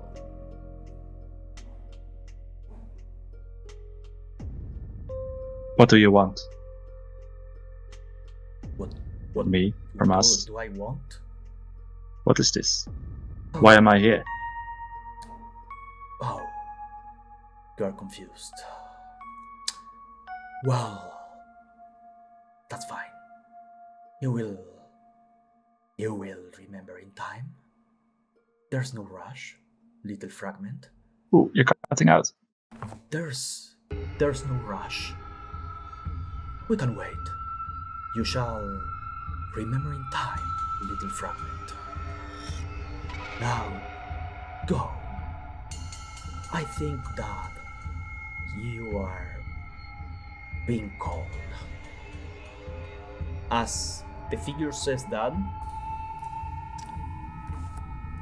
you feel almost as if you are floating away. Each time that you blink, this seems to be so far away, almost like tunnel vision, like a vignette is closing it and encasing it, and the last thing that goes out of vision as darkness, a vignette closes, is that silhouette. That silhouette on a pure white, silky mantle, and you hear Sha, Harith Bishar, wake up! And you open your eyes. I'll get back to you in a moment. Hey, Bryn. How you doing, mate? Just about alright. Hey, Fran. We don't have to get creepy with you. The last thing you remember is being swarmed and seeing Quattle walking past the swarm of void creatures. It's almost as if you were fighting this. You had your golem protecting you. Your golem gets overrun and falls to the ground, and you see how these zombies start biting onto the metal of the golem. You are trying to protect yourself, but you are overrun very quickly. The sheer number of these creatures is impossible. As you see Quattle walking by, hands start getting on you, pulling, crying, tearing. You feel skin getting shattered. You feel being beaten in your legs, in your arms. You try to resist, but they are so many. The last thing that gets covered by these void creatures is your left eye, as a hand goes on your right eye and you see teeth start approaching, almost about to bite your eye. And as you feel the teeth begin to sunk themselves into your skins, you just blink and you are sitting on the floor outside the Tower of Kirches. You see 11 bodies laying on the floor. You see Ignatius Gearspark. He's missing both arms.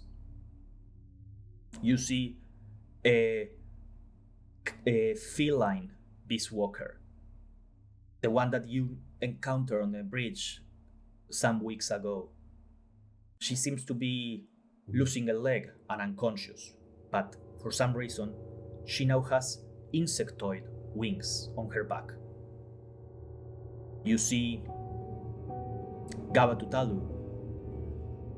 Her chest seems to have exploded, almost as if from a Saw movie, as if her ribcage was pulled up out of her body and she's twitching in pain.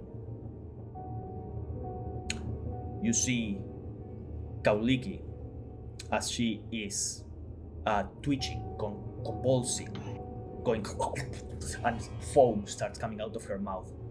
Something fairly similar is happening to Erik's body, but Erik is convulsing in a more violent way, going. You hear bones breaking and shattering. You don't see Quattle, and you don't see Bishar. You try to stand up, but as soon as you put your hands to try to lift your body up from the floor, you fall, almost as if you had no strength in your body.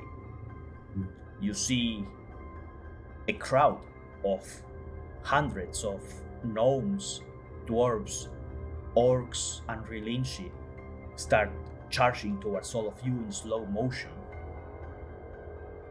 You see Kirches comes out of the tower. The tower is still standing, but it has like a hole, almost as if a wall was broken. And you see Kirches comes out of the tower carrying people in his arms. Everything is muffled voices, screams, echo. What should have been a celebration of those that triumphed over the Tower of Trials, now you see expressions of sorrow, pain, distress in all of those that were expecting outside of the tower. What do you do in this moment? Firstly, do any of the people that of the group of us from the town, do any of them have injuries, like big injuries on their eyes? Funny that you mention injuries in your eyes, because as you say that, you see a streak of blood coming down from your left eye. and going over your eye as half of your vision starts turning into red. And you just wipe it off, and you see that there's bite marks surrounding your eye.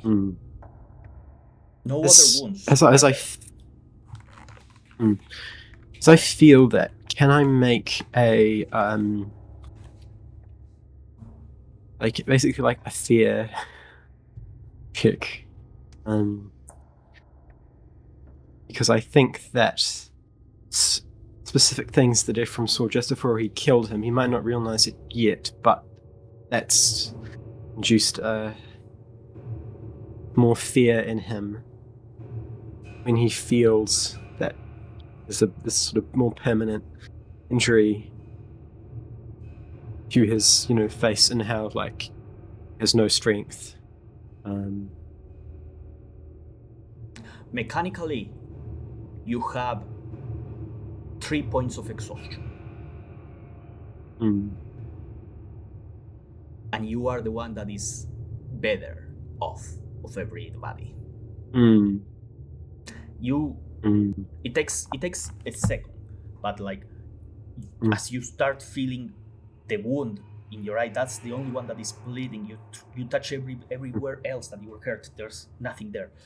You feel the pain. I'm just sort of you start patting yourself. I'm just sort of freaking out. Beaten, where you were hit, you feel pain, yes. But it's almost like a phantom pain. You start and I'm just sort of out your clothes, and you don't see wounds there. I'm just sort of freaking out for a moment, just checking everything all over. And I think, and as I'm doing this, I'm sort of starting to feel: do I have my gear? Do I have my You have everything focus that you had as you entered the tower. You don't have anything that you got inside the tower. But you know what you have? You have your level 12. Oh. Okay. Let me. Don't share your I still dead. have my 11 thing. So I haven't used this yet because we're doing more immediate stuff. But I have from level 11. I have a spell storing item, and I can store a certain number of a spell in it, and I can choose a spell every day. And it can be one action to cast in first or second level. I had chosen, I think for this one, to put in Cure Wounds into it, and I can cast it.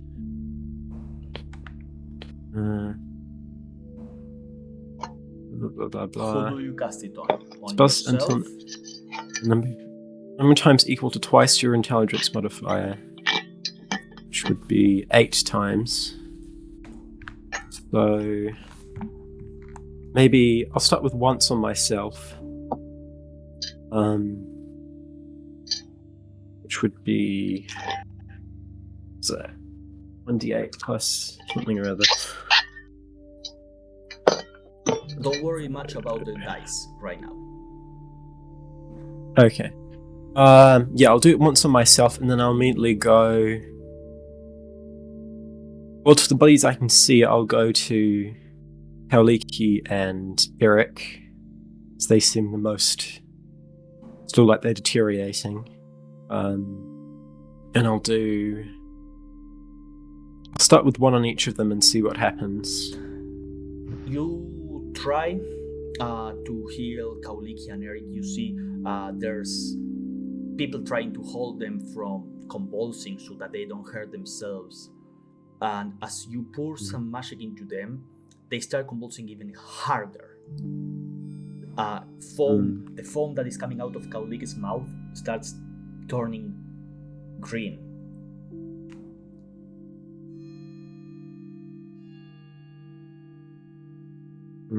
As Kaoliki's foam starts turning green, Erik starts coughing out blood. There is a dead Gabbatu near you. Yes. Yeah, I'll do again you notice that one Gabba on is being one on the. Gava is being like put on one of those sort of like metallic platforms that connect to like the metal that forms the whole city, and she's being rushed into one of like the Myuu district as she's getting carried out by a couple of Rilinchi. You see AzerrA also there, and you see Kirschis once more as he finishes bringing people out of the tower. He dashes after those.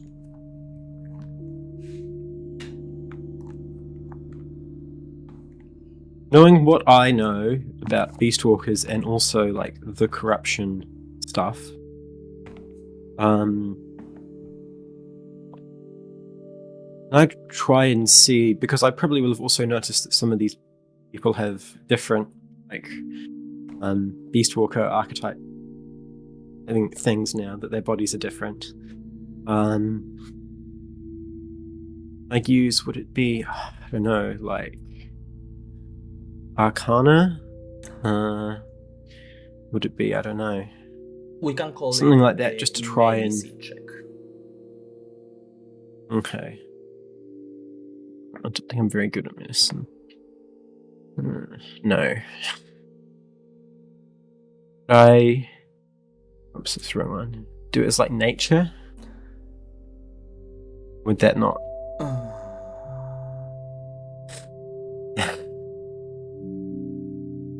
That not work? Do me first. Argue the intelligence score.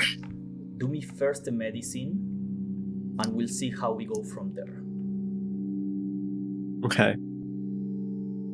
Please. Okay.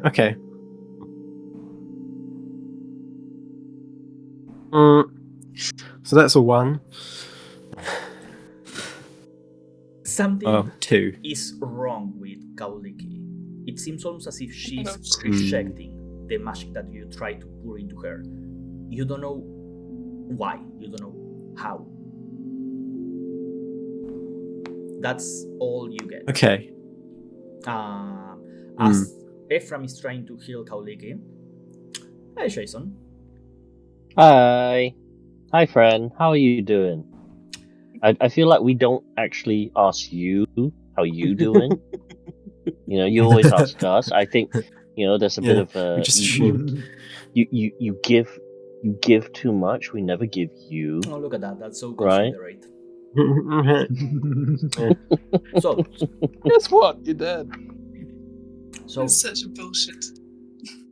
You find yourself, as you were knocked unconscious, blown from the explosion of the wall, the explosion of Gava. The last thing you could see was a Quattle getting blown away and Gava falling out of the body of the worm, as well as Bishara, as they started falling down into the pool of liquid that was beneath those control points.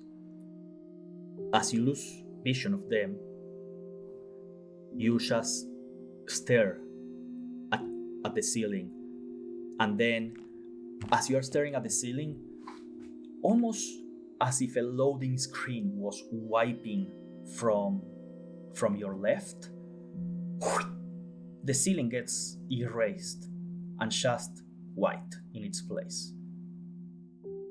And you start smelling cookies.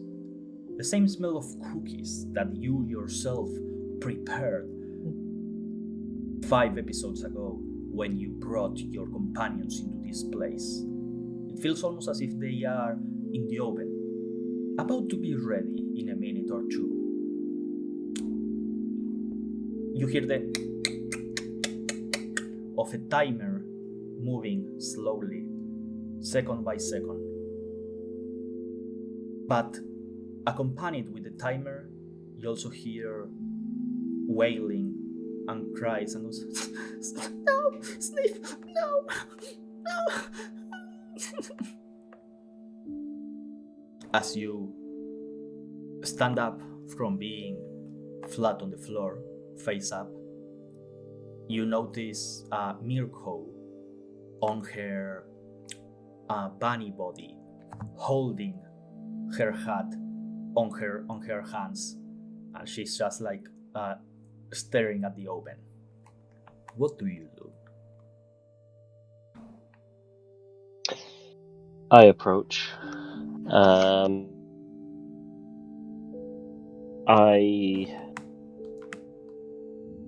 As I approach, I think he will instinctually sort of make sure the attire he's wearing is that of the sous chef outfit that we initially started with. And as he approached, puts a gentle paw on her shoulder. As you go to touch M.I.R.K.O's shoulder, your paw just goes through her, as if you were incorporeal.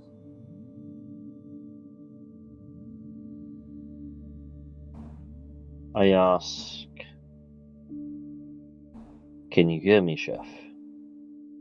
She just keeps on wailing, no response.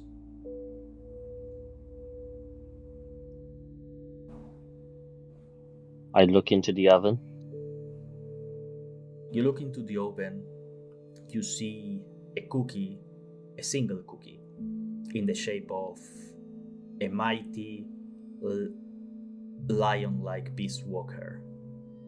And it seems like the bottom of the cookie is starting to get burnt. The smell of soft dough that you smelled just seconds ago starts turning into the smell of burnt cookies. I attempt to open the oven. Your hand seems to just go through the handle, completely incorporeal. I'm going to need you, in this moment, to give me a charisma saving throw. Okay, charisma. Level 11.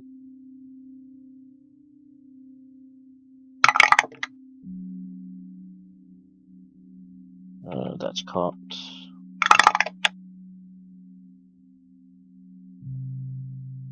Let's read the same number. How does an 8 feel? You try to grab the handle of the oven for the second time. Your hand almost fractures from you, from the elbow. You pull away and you look, and it feels almost, you look where cracks start happening in your elbow, and this is not cracks as if you were scratched. These are cracks from cookie dough, and almost as if it is too dry and starting to fall apart. You lose feeling in your left hand. It becomes completely numb.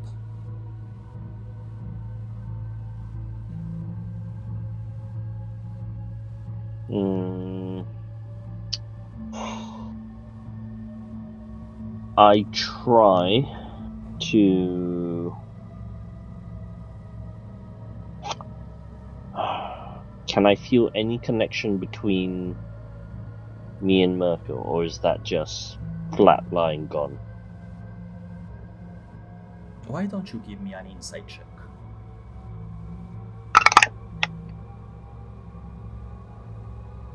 Oh boy. Swings and roundabout, people. This is a insight. Ignore any exhaustion in this moment, by the way. I assumed. 5. We'll get back to you in a moment. Hey, David. Hello. As you touch the energy, the notes that have been contained in the kitchen of M.I.R.K.O. All of them seem to condense into a single stone.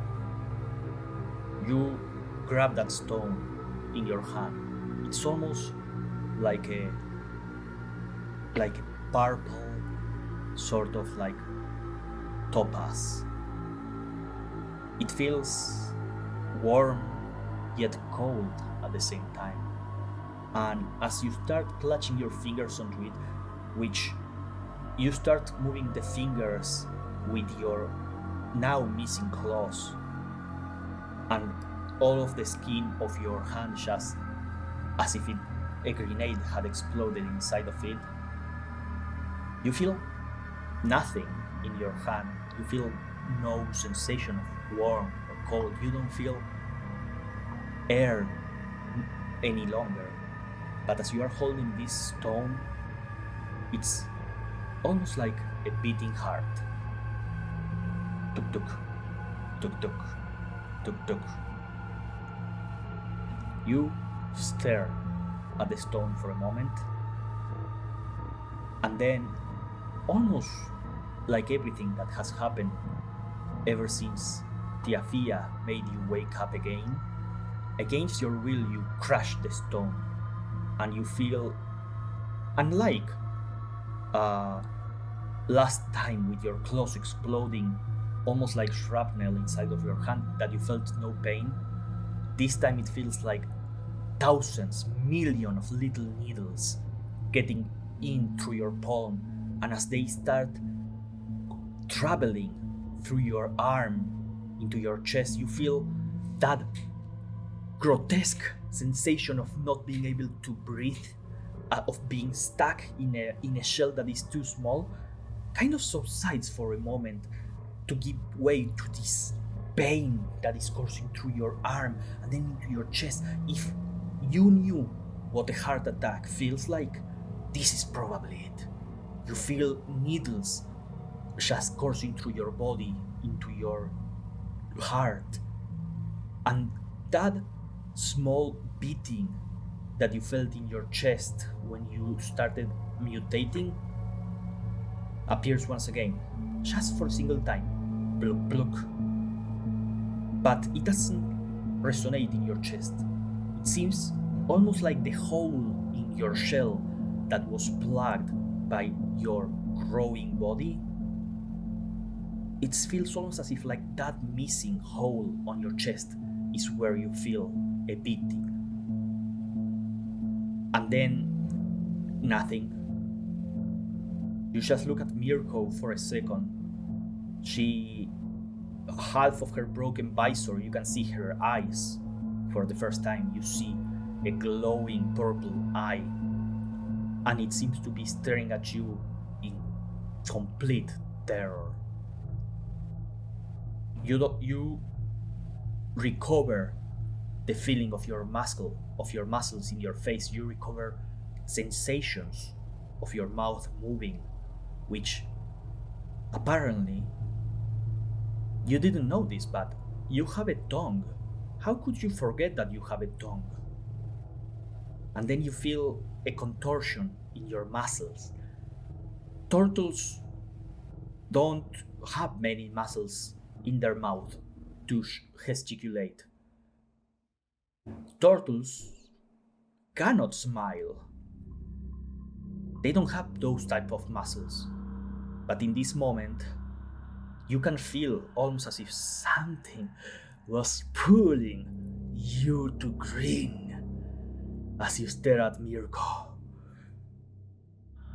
And then you blink. What feels like the longest blink that you have made in your life.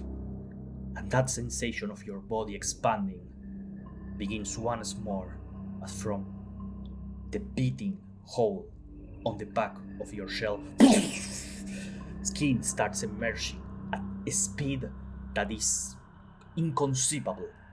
All of the spoiled zombies, all of the poison, all of your friends get consumed by this skin, almost like a cancerous tumor that is growing at light speed. You feel your body getting expanded to the control points. You feel your body getting to the other side of the bridge, to the water, before Bishar's and Gaba's body fall to that liquid underneath. And all the time you are just staring at M.I.R.K.O, smiling. As your body finishes expanding through all of this space, it doesn't stop. You feel the power of those control points getting expanded. You feel your body coursing through them, almost like if your own flesh was expanding through the tunnels that connect to the subsystems of the tower. You feel how you are taking control over the whole tower.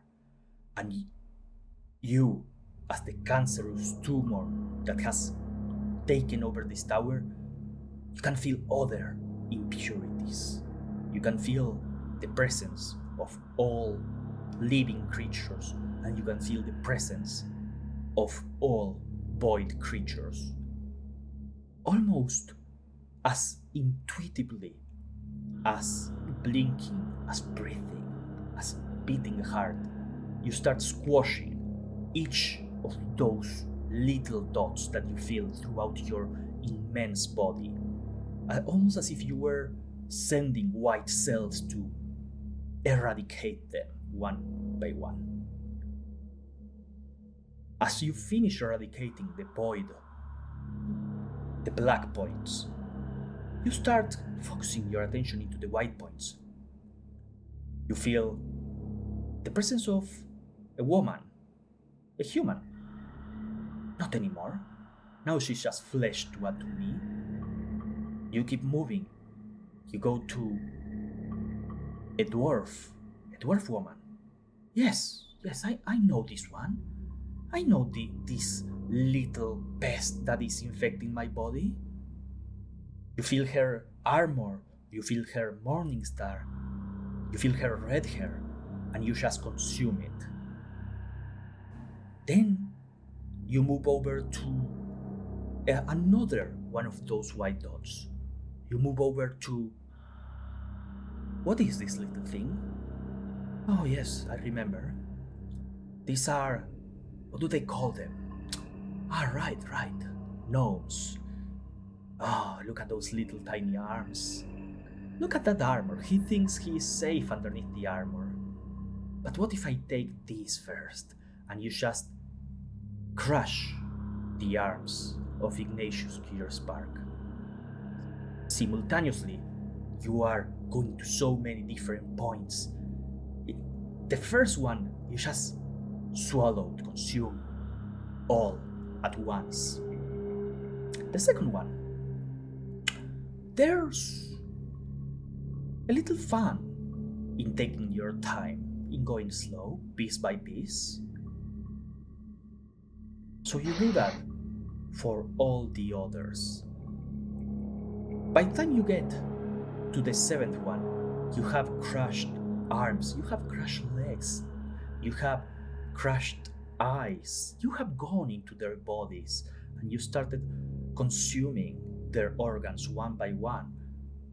And as you do, you keep growing larger, you keep expanding, you keep becoming more you. But by the time you get to the 8th point of light, what's this? I know this one, but why do I feel hesitant? Why do I feel hesitant to consuming this one?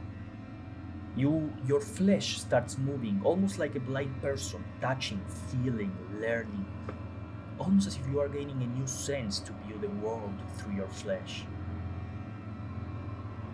There's strong magic here. There are bones outside of the body where they should be, metal where blood should flow. An arm. Oh, an arm. Another arm.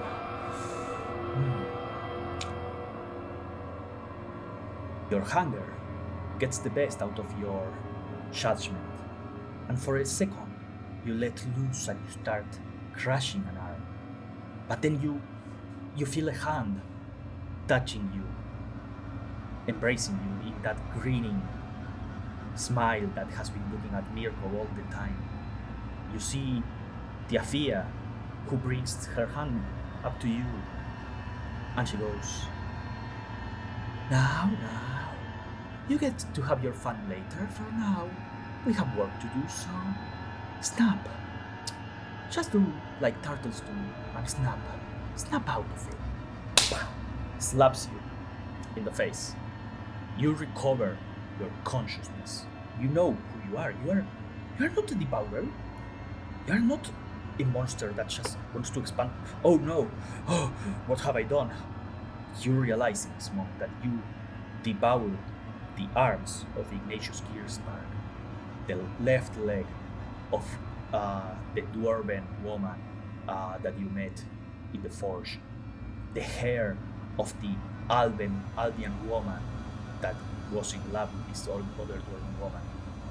And you start realizing all of these things that you have done to these other creatures that, yes, you knew them, but they were acquaintance. Yes, you didn't show hesitation to them.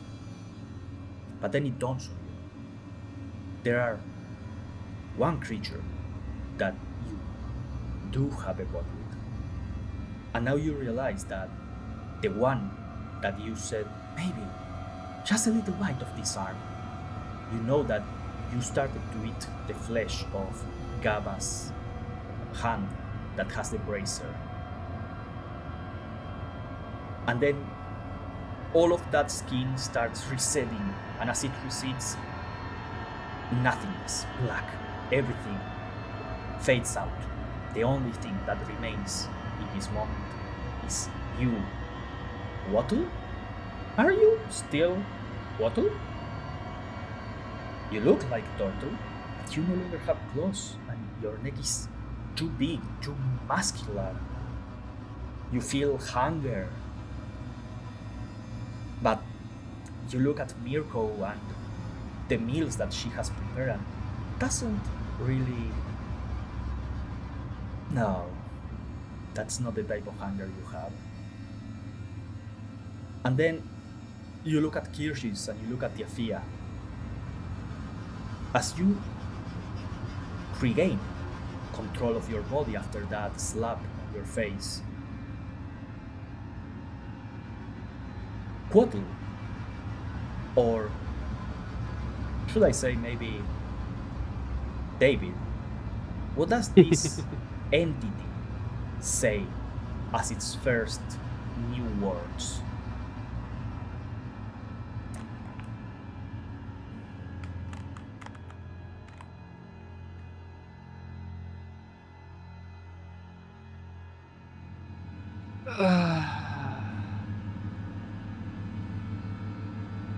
There's still work to be done.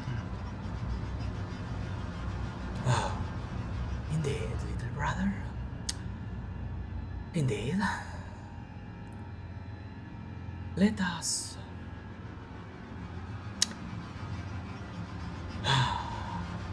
And you see that she looks at Eric's body, which is fallen into the kitchen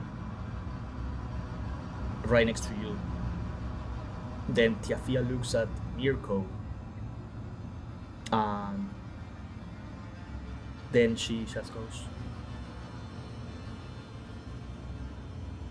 Is this somebody that you hold dear, little program? Yeah. You see M.I.R.K.O kind of like on her ferret form seems to just kind of like lower her head as in a bow to Tiafia. Yes. This is who I have bonded myself with. He can be of use. He can help the Scion. He can complete the plan.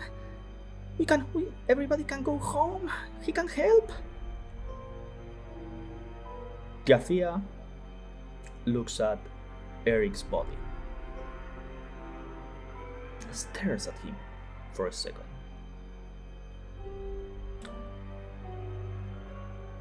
Yes, well, I've seen a little bit about this one. Doesn't have the most interesting dreams or ambitions, really. He only dreams about his family, protection. Such a boring man. But I suppose I could help. After all, and she looks at the new entity that is walking. He used to be your friend, didn't he? Do you still hold affection for him?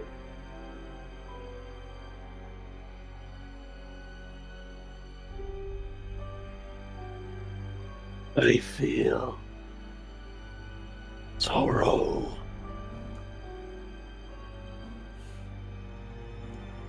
Well, that's stuff of nightmares, and I tend to prefer happier dreams, so why don't we try to spice things up? Quotl, you look at Eric's body.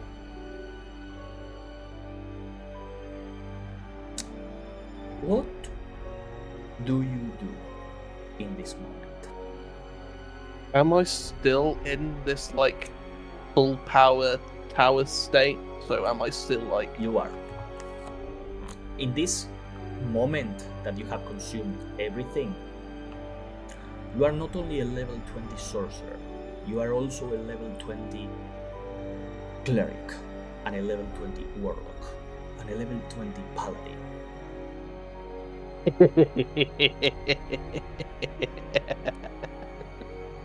Well,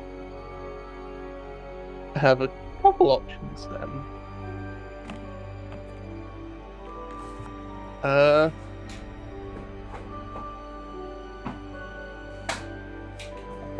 I think, because I don't think Jason wants to become anything that isn't a lion man. I will fight every fiber of my being if you take my lion boy dream away.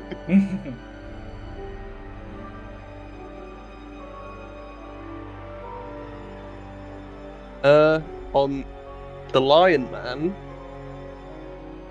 I will cast True Resurrection. You start casting your true resurrection, and the way that it manifests, you touch Erik. As you touch Erik, you can feel every cell that composes Erik's body. It feels so sweet and so inviting. Maybe just a little bite? No. There is a sense in the back of your head, like a voice, a soft voice, saying, "Get up, we need to continue. The show is not done. These are your friends." There is almost like a voice of consciousness in your back, and you grab Erik. You touch Erik in the chest. He disappears. You no longer see him, but in your hand you have a little cookie in the shape of Erik. And there is an oven ready to bake the cookie. You see Tiafia kind of grabs out of nowhere and a little jar of a syrup seems to appear, and she gives it to Mir-Panos. "There, I always like my cookies with a little bit of glazing on top. They are so delightful, aren't they? They are the stuff of dreams. Now then, little brother, it's time to wake up." And then you start walking. One step. Second step. You just hear M.I.R.K.O in the distance, kind of like lowering her head and goes, "Thank you.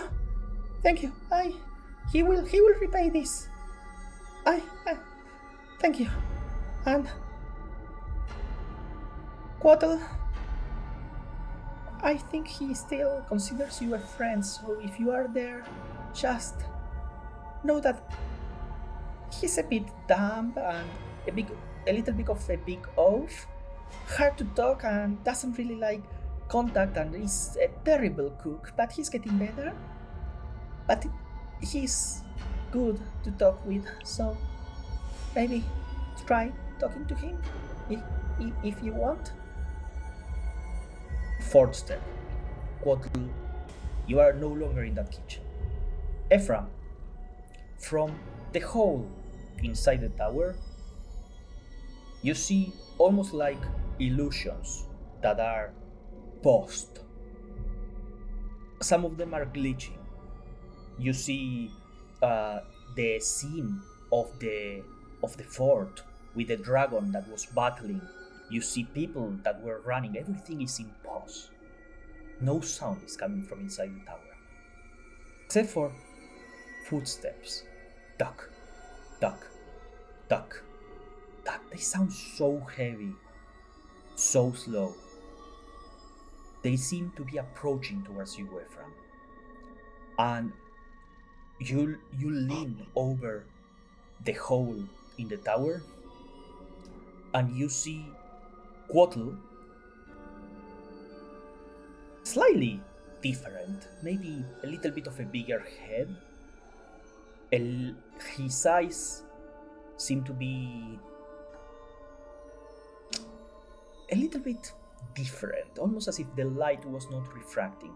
But you only know this because you have such a close relationship to Quattle. You have known him for a long time and you have spent a long time together. And he is walking towards the hole in the tower, and you notice in his arms carrying Bishar, unconscious, as he walks out of the tower.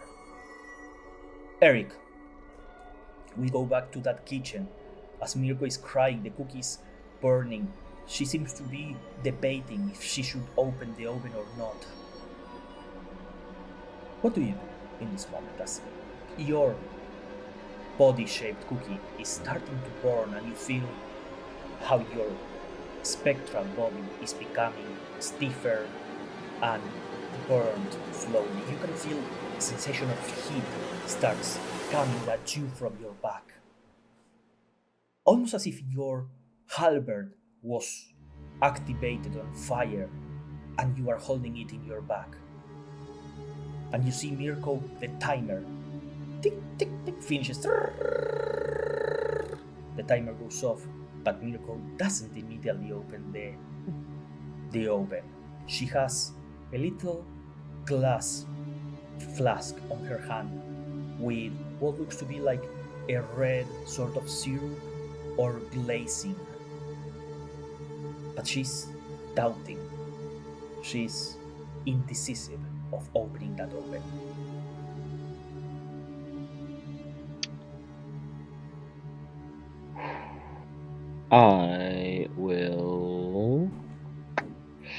I'm going to...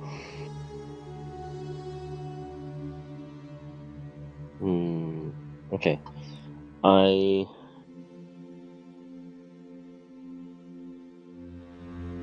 will begin to speak to M.I.R.K.O. I will say to her, "Chef, not everything needs to be perfect. Not everything needs to be tuned to the exact weight of measurements.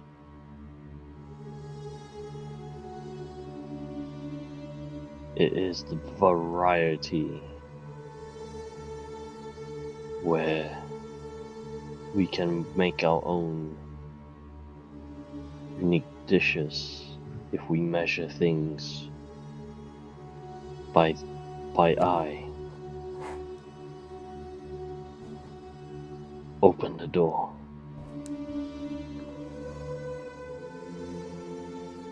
And both of us will make dishes far more unique than what M.I.R.K.O Prime can be. You see, all this time she has been wailing, crying. She grabs her witch hat and kind of like cleans off her tears, puts the witch hat on, oversized, but somehow it still fits perfectly on her head. And she goes to open the oven. And she pulls out the cookie, and she starts putting this sort of glazed over it and adorning the cookie. Her hands, this is the first time you have seen M.I.R.K.O's hands tremble. And it's not the perfect decoration, but she finishes the surrounding the cookie in this glaze and then starts pouring a little syrup in the middle as the cookie becomes ever so slightly higher, almost like little layers forming up. You start feeling that hot from your back dissipate, but in turn you start feeling your fur. And this is when Erik realizes you could not feel your fur, you could not feel touch, you could not feel anything other than that heat in your back.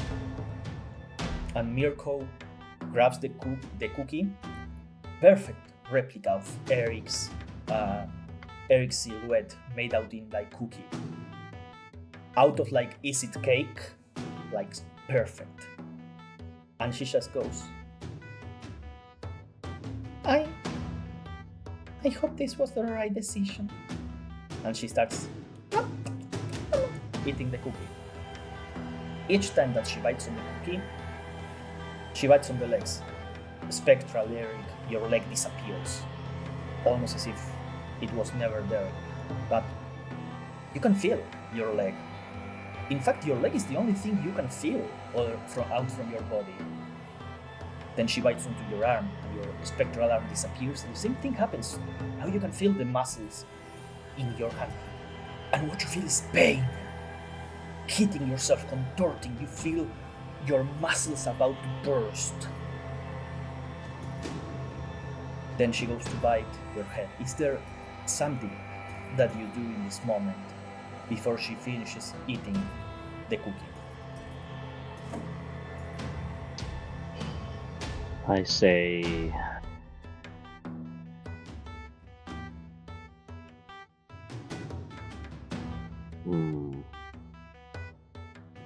yeah. Say to her, there is no right or wrong. We can only do the best we can in the moments we are given. I will accept whatever fate you give me. As she finishes eating the cookie and your spectral body disappears, you suddenly open your eyes. You scream in pain. You realize that all of your muscles are contorting away. Erik, 3 things happen in this moment. First of all, you are able to respect your character, however you see fit. Secondly, you are now level 12.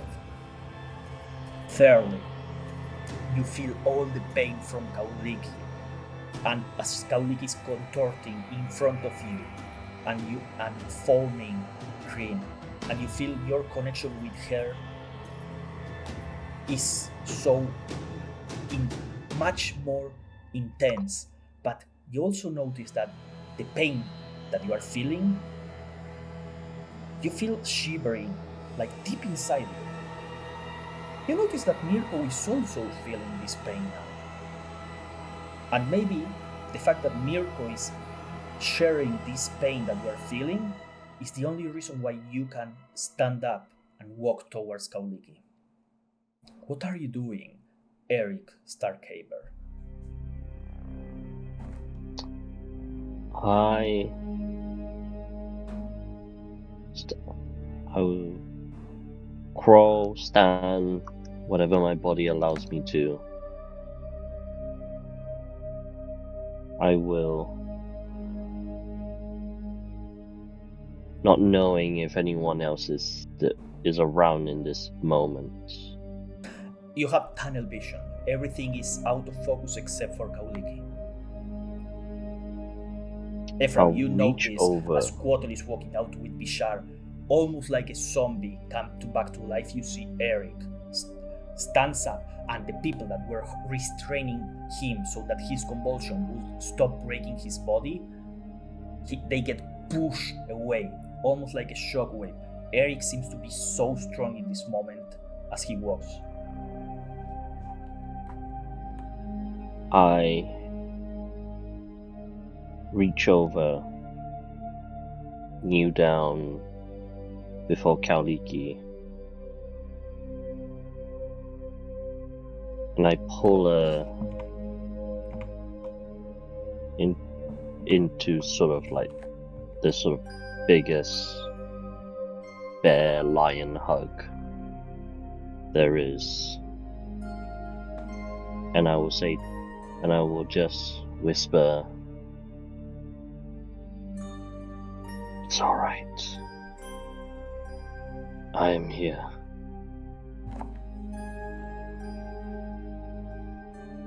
I will be your blade.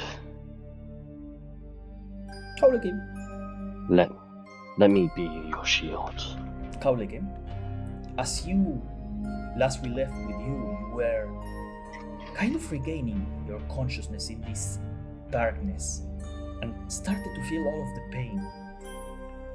A voice, muffled yet warm, seems to echo in this place. Give me a charisma saving throw. That's one that I haven't done before in my time. Charisma. Why is the plus zero? It's the plus 8. She says we're rolling 13. Plus 8 is 25? Yeah, that one. You go down to 4 failed death saving throws. Erik, Kauliki continues on convulsing. Ephraim, you realize this. Quotal, you are coming out of the tower and you see this. And Bishar, your eyes start to open. And you are kind of lost. As if you were just in a moment a second ago and now you are here. But all of you can quickly grasp the situation. You have been in deep shit before. And you see that Kauliki is dying. Roll me 2d10. Hala. Who? Hala. Kauliki is still dying, so that's necrotic damage that Erik will take. But Erik, you are also resistant to this now, maybe because the damage is being shared with somebody else. 10. Okay. So 5. 5. What are all of you doing? And this is how mechanically it's going to work. Can I try to make a death saving throw? Not yet, because you are on 4. Mechanically, this is what has to happen. The 4 of you need to get to Kauliki, to her soul, which cannot die unless Erik dies. Erik, right now, is on 8 levels of exhaustion. If Kauliki fails any of her saving throws, Erik will take a level of exhaustion. Once Erik gets to 10, Erik will die and Kauliki will die at the same time. Once Kauliki gets down to 3 death saving throws, you can begin either healing her or doing a resurrection ritual. healing her will only lower the saving throw by once, but resurrecting her as a ritual will finish this. Each of you get to do one thing in this moment, except for Kauliki. She just needs to hold. What if I just like roll a natural 20? No. This is No, probably get out, the jail free second time in our campaign that I have said no. Boo. Ooh, somebody check the footage. I don't believe you. What are She's the probably four right. of you I hate doing? And Bishar, I will say one thing, since you have such a fucking amazing passive perception. As Quotl is holding you, Quotl was always a reptile. He always had cold blood. He feels so much colder, almost like a corpse. Ooh, a corpse, you say? Bishar does not like that. You ain't gonna burn me, bitch. Just wait. And Erik, if you still have, after you respect any levels in Paladin or Chef, you would detect Quotl as undead. Okay.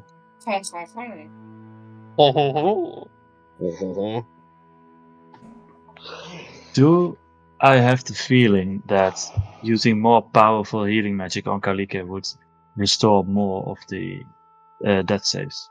Or would it matter? You don't know. Mechanically, I'm going to say no. Alright. Fair enough. Is the bracelet telling us anything? The what? The bracelets. Funny thing, none of you can feel the bracelets. Ugh. Maybe because Gava is out of range. Maybe because Gava is technically dead. You don't know. May I roll in that saving throw? No, one of them needs to do something to allow you to roll that saving throw. Just like Erik embraced you and talked to you. Bishar will approach Kalike, and a bit similar as how he tried to cleanse us, like all this time ago of the corruption, he will try to reach out through to basically the essence of Kalike and try to anchor it here, try to hold her here, basically.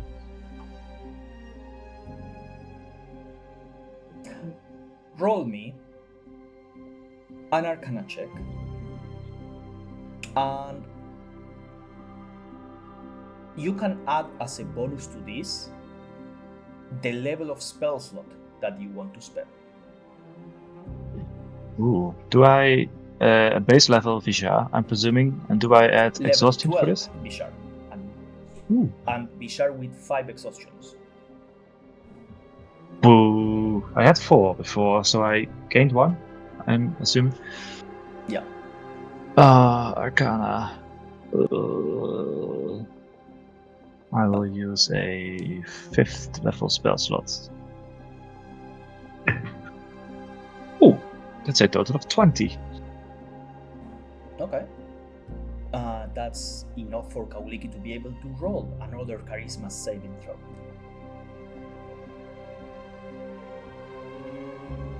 Uh, 15 plus 8. Okay, you are down to 3 death saving throws. The other 3 can I was begin. I was at 3. You were at 4. I said I was at 3. The other 3 can now begin using healing magic in an attempt to get you to 0 death saving throws. If the 3 of you don't manage to get her to 0, she will roll those 2d10. Sorry, Erik will gain a point of exhaustion.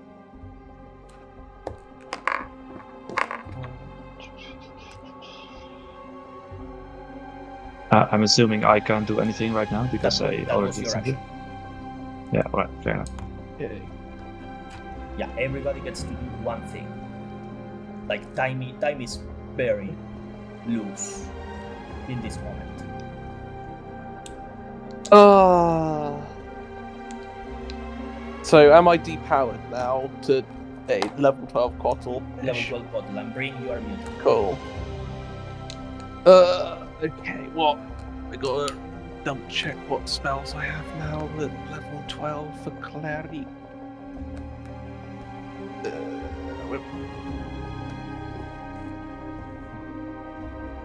What do I have across this door?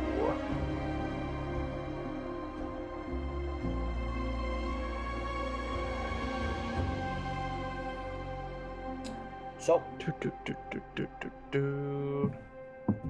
Erik also gets an action this round, by the way, yeah? Cool. I'm busy respecking. Sorry, I'm busy respecking everyone else. Just keep going. I'm thinking. I'm thinking.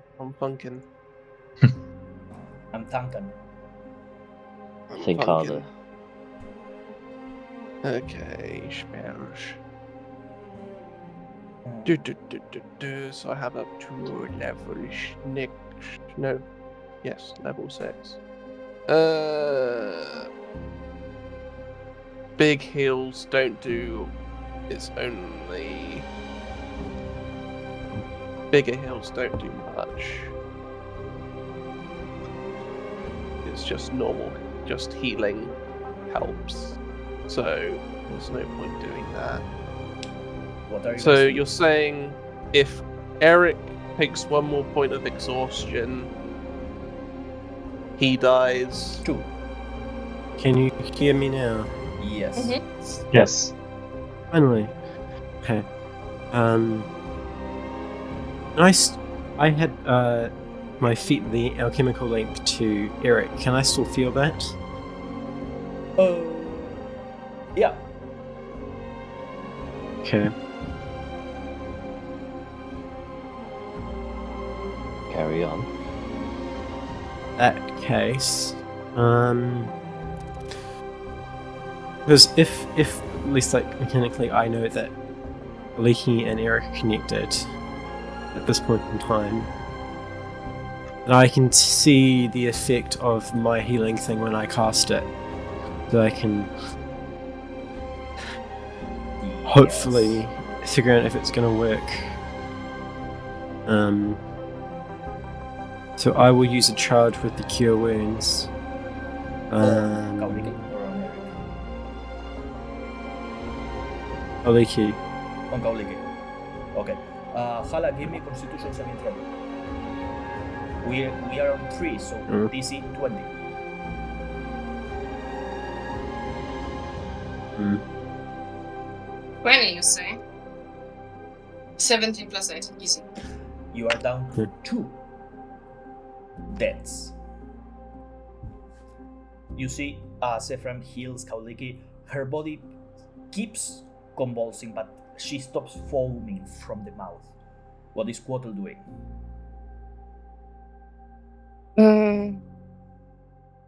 So, if Kauliki fails the final check, Erik takes A point an of exhaustion, and then each of you get one more action before Erik dies.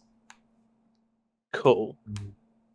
So, just in case, I'm going to cast a Greater Restoration on Erik to get rid of one of those exhaustion points. Oh, look at that. That's a smart idea. So now you have 2 more rounds instead of 1. Cool. What is Erik doing? Oh, she didn't come to me. Right, give me 1 second. So, I am going to... So, I am going to... as Erik was very busy respecking,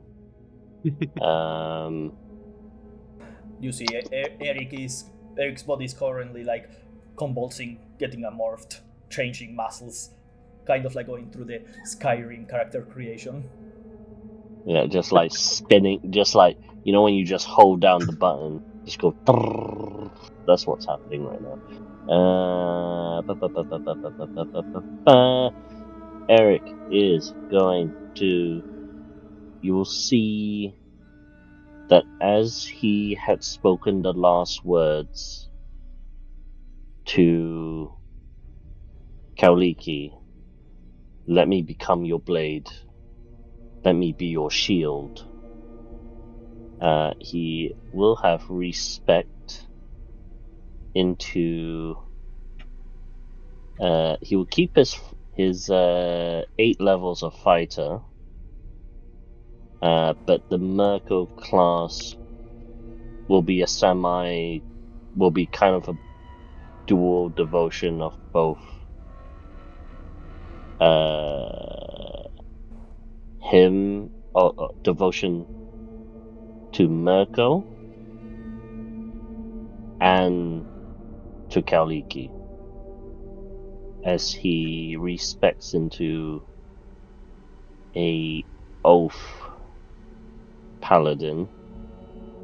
So you are fighter, paladin, chef.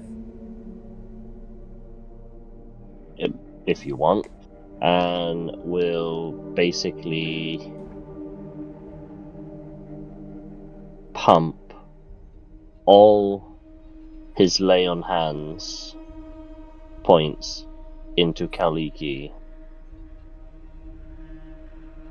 as he basically just says, breathe. Quattle, when he says breathe, you realize, oh right, I need to breathe. And you fake breathing. Hala, give me a Constitution check, DC 17, and this is the time that if you roll a 20, you get both of them. Yes. Not a 20, but close, but and enough. Okay. 18 plus. You are down to 1 death. Erik takes a point of exhaustion. You said when I fail, he gets a point of exhaustion. When a round passes, and if you fail, he also gets 1. Oh, so now we have 4 more chances to get you that death save. Yep. Yeah. But if she fails, that's 1 exhaustion. Okay. Each of you get an action. Cool. Shall I go first? Great restoration. Yeah. Yeah. Cool. 2 chances. 3, I believe. Oh, 3 chances. Cool. All right, guys, don't fuck this up. Okay. I say that. So, who's doing Just what? get me up. And you guys know at this moment, just healing gives her the chance to roll. Where's Vishal? So, by the way, What? Sorry? where's Vishal? He's there. Next to you. Oh, okay. Never Yeah. mind. Yeah, you are convulsing. Yeah, You just he, hit Bishar in the face.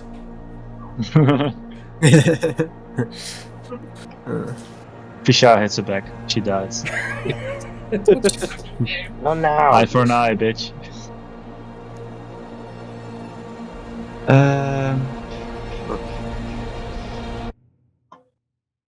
Fuck. That's the end of Okay. Yeah. So, just healing I can her do the will give same her a thing. chance? Yeah. Yeah, pretty much, Yep. right?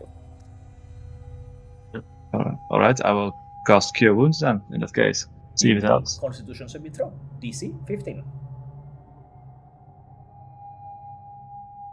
Fucking on the dice. On the dot. 6 plus 9. You cast Cure Wounds and you see Kauliki stops struggling. Her muscles seem to relax. And 0 failed, 1 saved. And she's breathing. Any further healing will stabilize her, but she's not waking up yet. We cut back to the emergency room. Kava, your consciousness keeps going in and out. You feel how you are getting reshaped from inside out, and then you just see like Kirschis looking at AzerrA, and you don't hear voices, but first you see a sad face on AzerrA, and then Kirschis with a sad but stern face, and then discussion happens between the both of them, almost as if yelling to each other. And you see AzerrA go kind of like tears falling from their eyes. And then the next time that you blink and you open your eyes, you see Kirschis is knocked out against the wall, laying on his ass, just head down, unconscious, and you don't notice AzerrA anywhere. But you stand up, no longer a hole in your chest, and you feel fine.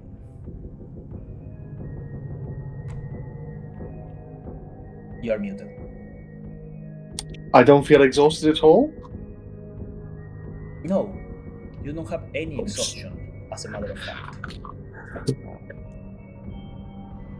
Fucking worth it. See, you all told me it was a bad play about 5 sessions ago, but it all worked out. It's all fine.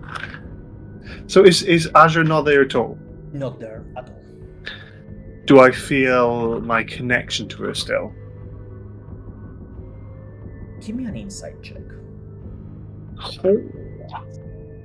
Let's go to a foundry to remember what my insight is. Oh, fantastic. Straight roll. 16. You feel AzerrA closer than ever.